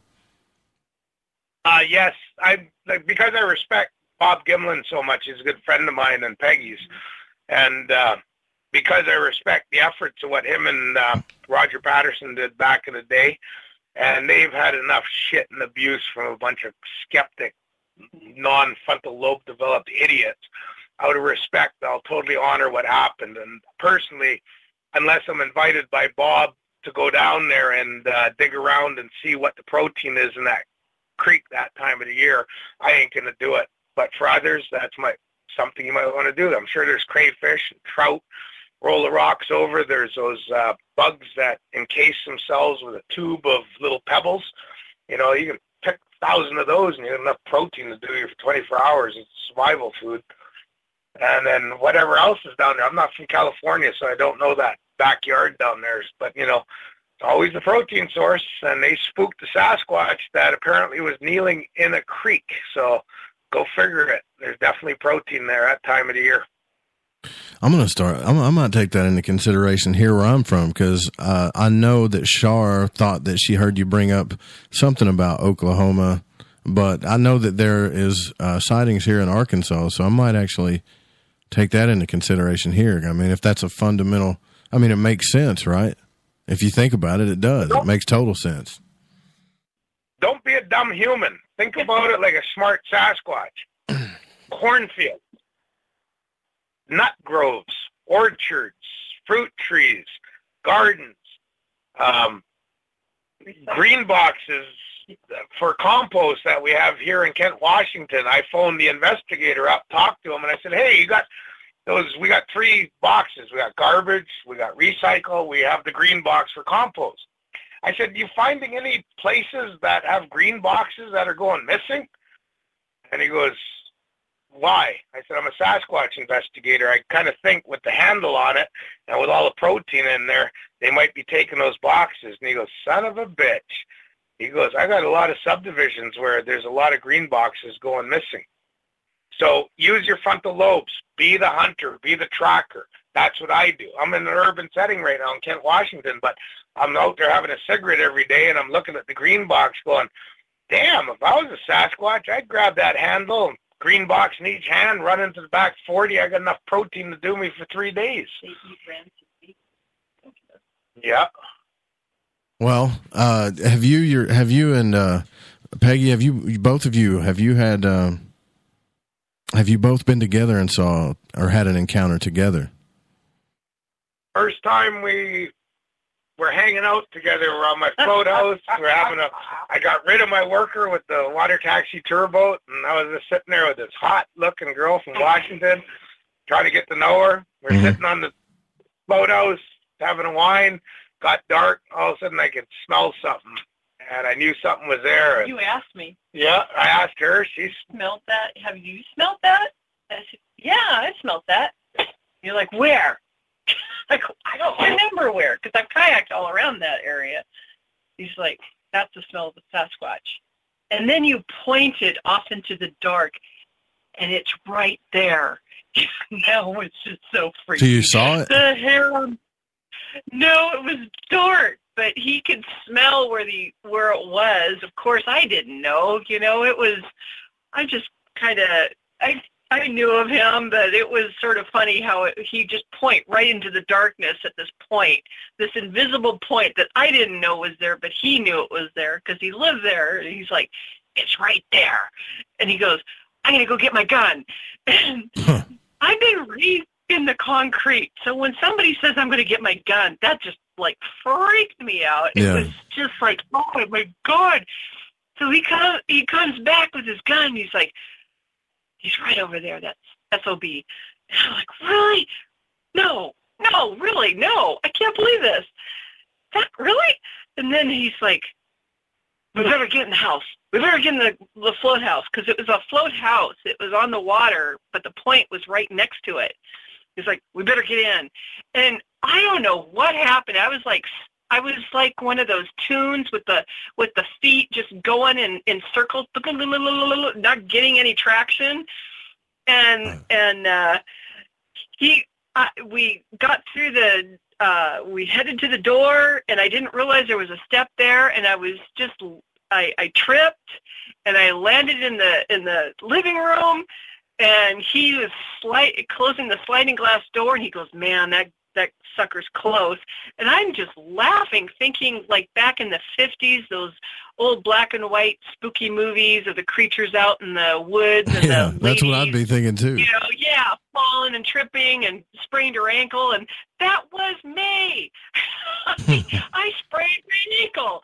And I'm laughing, and I almost hysterically, because this whole thing was so new. So that was my first experience. You didn't get crispy, did you? Is that what happened? Yeah. As Peggy was talking, I'm reading some of the comments here. Len Dorman, lots of shameless self-promotion here. And someone else basically the same. Oh, Len Dorman again. I got nothing to sell either. Like, give your head a shake, dude. Well, I need to clear that up. I asked him to do that during the break. You go to the Eastern Seaboard, it's probably, 2:43 in the morning, and he's got to squawk off like that. I'm like, okay, this is where the bushman comes in. Guys like that and women like that, find your own dime and get your ass to Campbell River, Vancouver Island, east. You can take a plane to Vancouver, British Columbia, and a plane from there to Campbell River. Once you're in Campbell River, I'll pick you up, and on my dime, my cost, I'm going to bring you into the bush for 10 days. Oh, you walk one night. You would walk 10 days in my moccasins beside me. Then you can condemn what I'm doing. Man, I can't walk across a baseball field. Little liberal whiner like that, then I'm going to bush you up and bring you out into my world. This Len guy, what a crock, Len Dorman. Well, you got to remember. You got to hold on a second. Hold on a second. You got to remember that, guys, that we got to be nice. You know, I asked him to during the break, just so you know, I asked him to make sure that you tell everybody how we can find you, what you offer. So, you know, don't jump to conclusions here. You know, I always make, you know, and I'm not talking. I just talking to him. Yeah. Yeah, I'm talking to the chat room and the guests. You know, they see your comments too. So when we talk about respect, you know, it's good to be respectful all the way around. The big respect thing, right? Yeah. Well, Ben's got to prove it to me now. Was what he said was right out of line. Not a liberal. I kind of think you got a Hillary sticker there, pal. No Monk. Now there's a man. I would walk with Thomas. You know, and that's what it's all about. And this is what I'm bringing into the whole Bigfoot community. We bushers out there putting time, dedication, freezing our cojones off out there and slogging through the mud to our knees. Yeah. You know, we're grunts for everyone to get that conclusive proof. And you start respecting us and showing us respect. And when you want to make little cheap-ass comments like that, yeah, I'm going to rip you a new one. I'm going to challenge you and give you 10 free days with me. And I'm going to bring you out my world, and you're going to live like a Sasquatch because all we're bringing is coffee and cigarettes. And when we get into my world, we're going to eat like a Sasquatch. You better like seafood, and if you come to me that you got allergies to it, well, then you're going to make me laugh. I don't think I would be able to hack it. I tried to do a show one night at my son's baseball game, and I walked across the baseball park and was breathing heavy, so I highly doubt I'd be able to keep up with you up there. I know that's sad. That's what I do. Every time someone comes across as a heavy skeptic or someone like Len Dorman who throws a cheesy-ass below-the-belt comment like that, I just basically give them what they want. 10 days with me, free of charge in my world, the bush world, the world of the Sasquatch. Then we'll see who the man is. Don't smoke, don't drink coffee. Good, you can pack mine. Yeah, my uncle's like that too, man. He smokes 3 packs of cigarettes a day, 3, and I'm like, dude, you're gonna die. But we had he can outdo me in just about anything. I think he comes from a whole nother breed of people.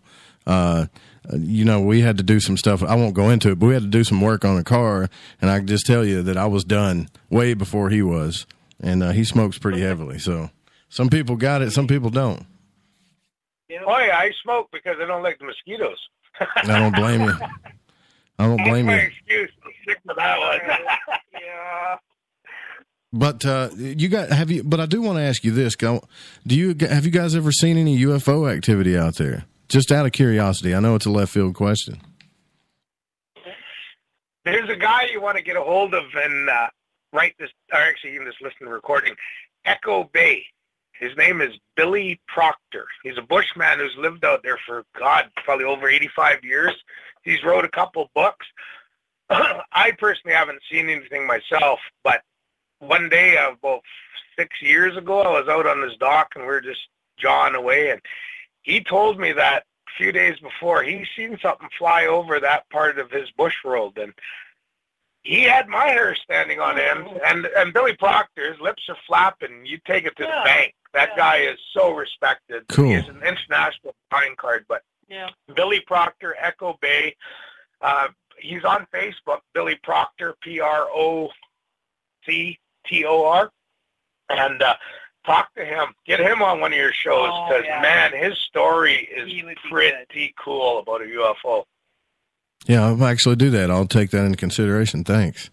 Yeah, because I'm a big, like I said, when I got into this, I was a super skeptic, Thomas.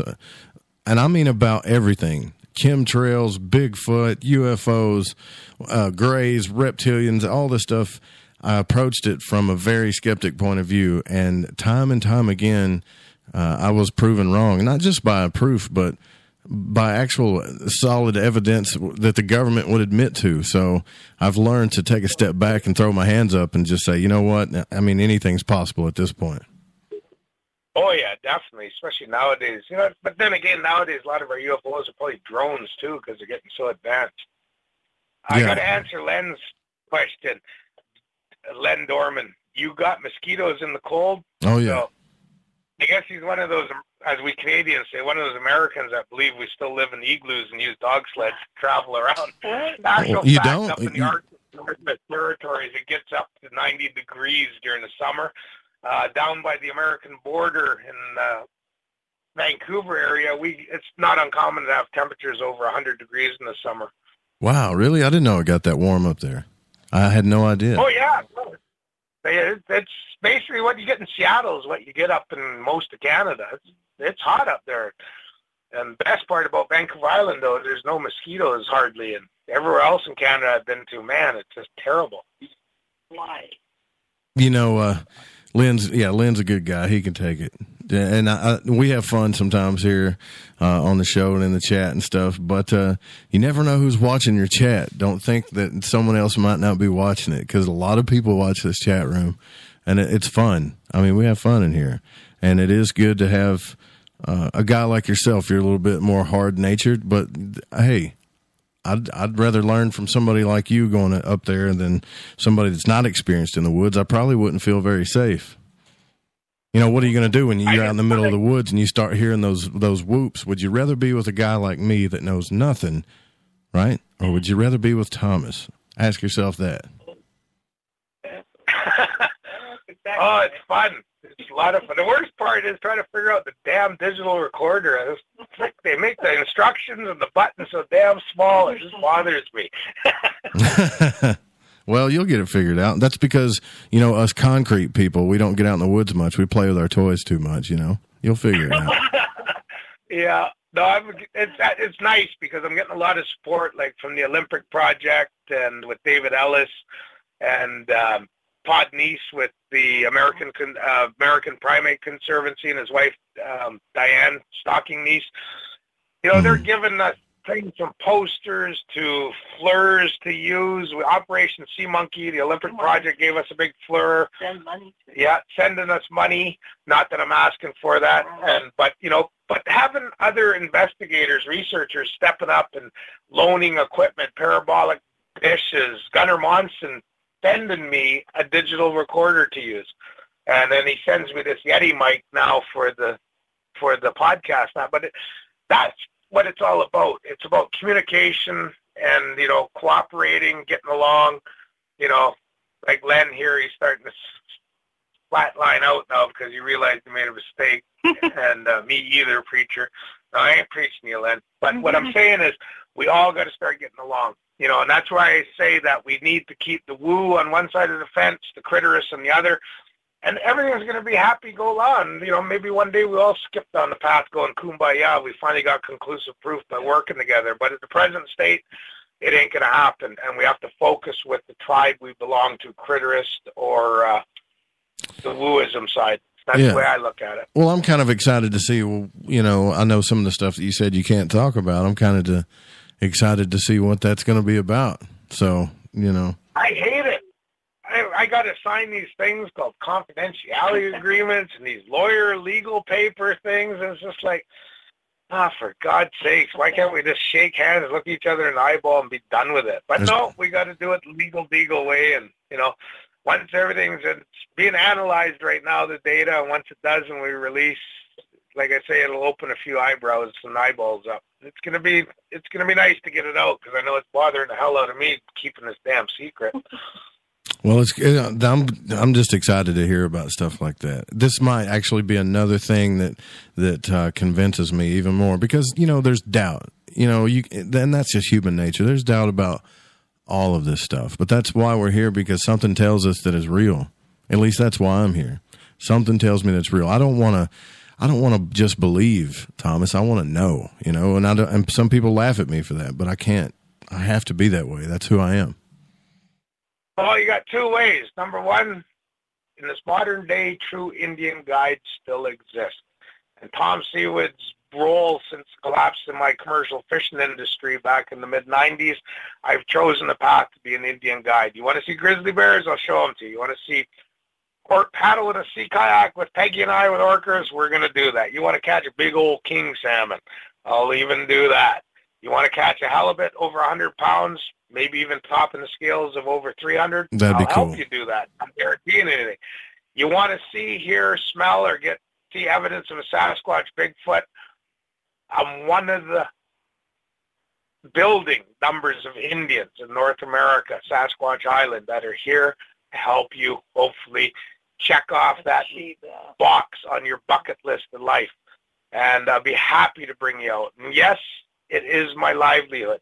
I made a choice last year when I looked at Peggy and said 40-plus years of commercial fishing have stood up and taken its toll on my body.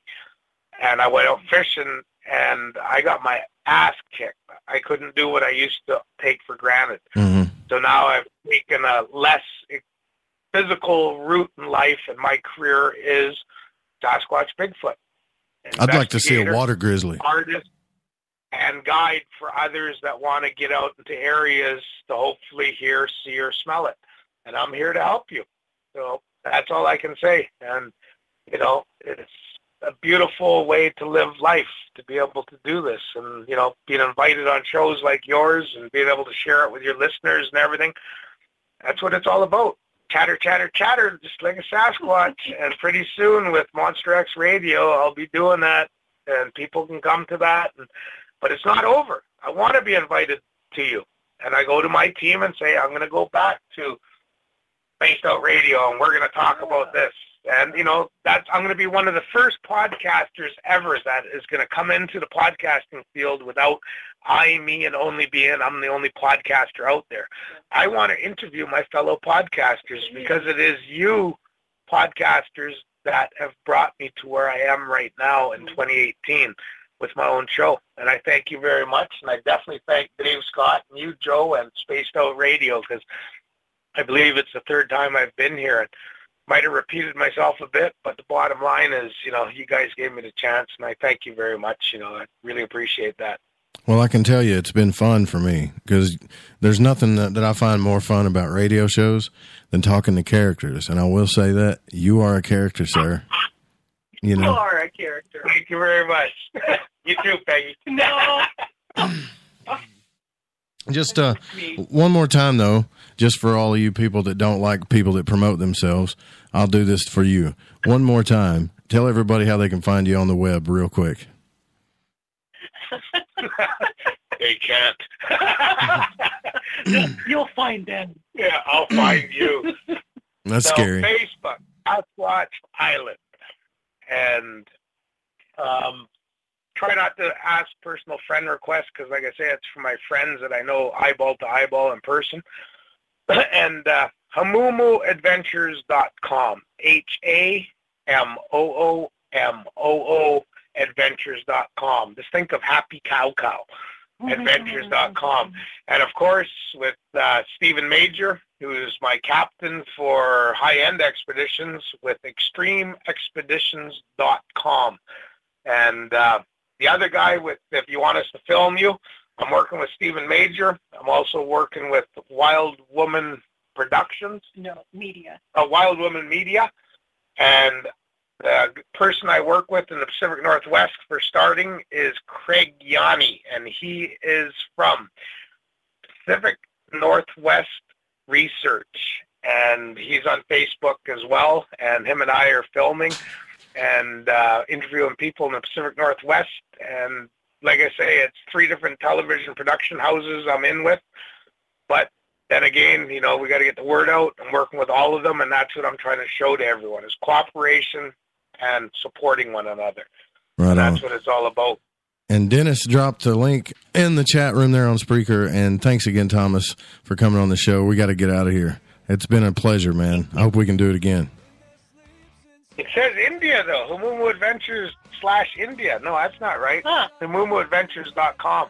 Yeah. But I thank you very much, Joe. It's been great. And I'm going to let you guys go and be happy to come on again. All right, brother. Take care. All right, guys, that's it. We're going to get out of here. Don't forget, tomorrow night I'll be back on here with Jeff Willis. We're going to do UFOs over Phoenix. It's going to be fun, too. So we'll see you guys tomorrow night. In the darkest of our days.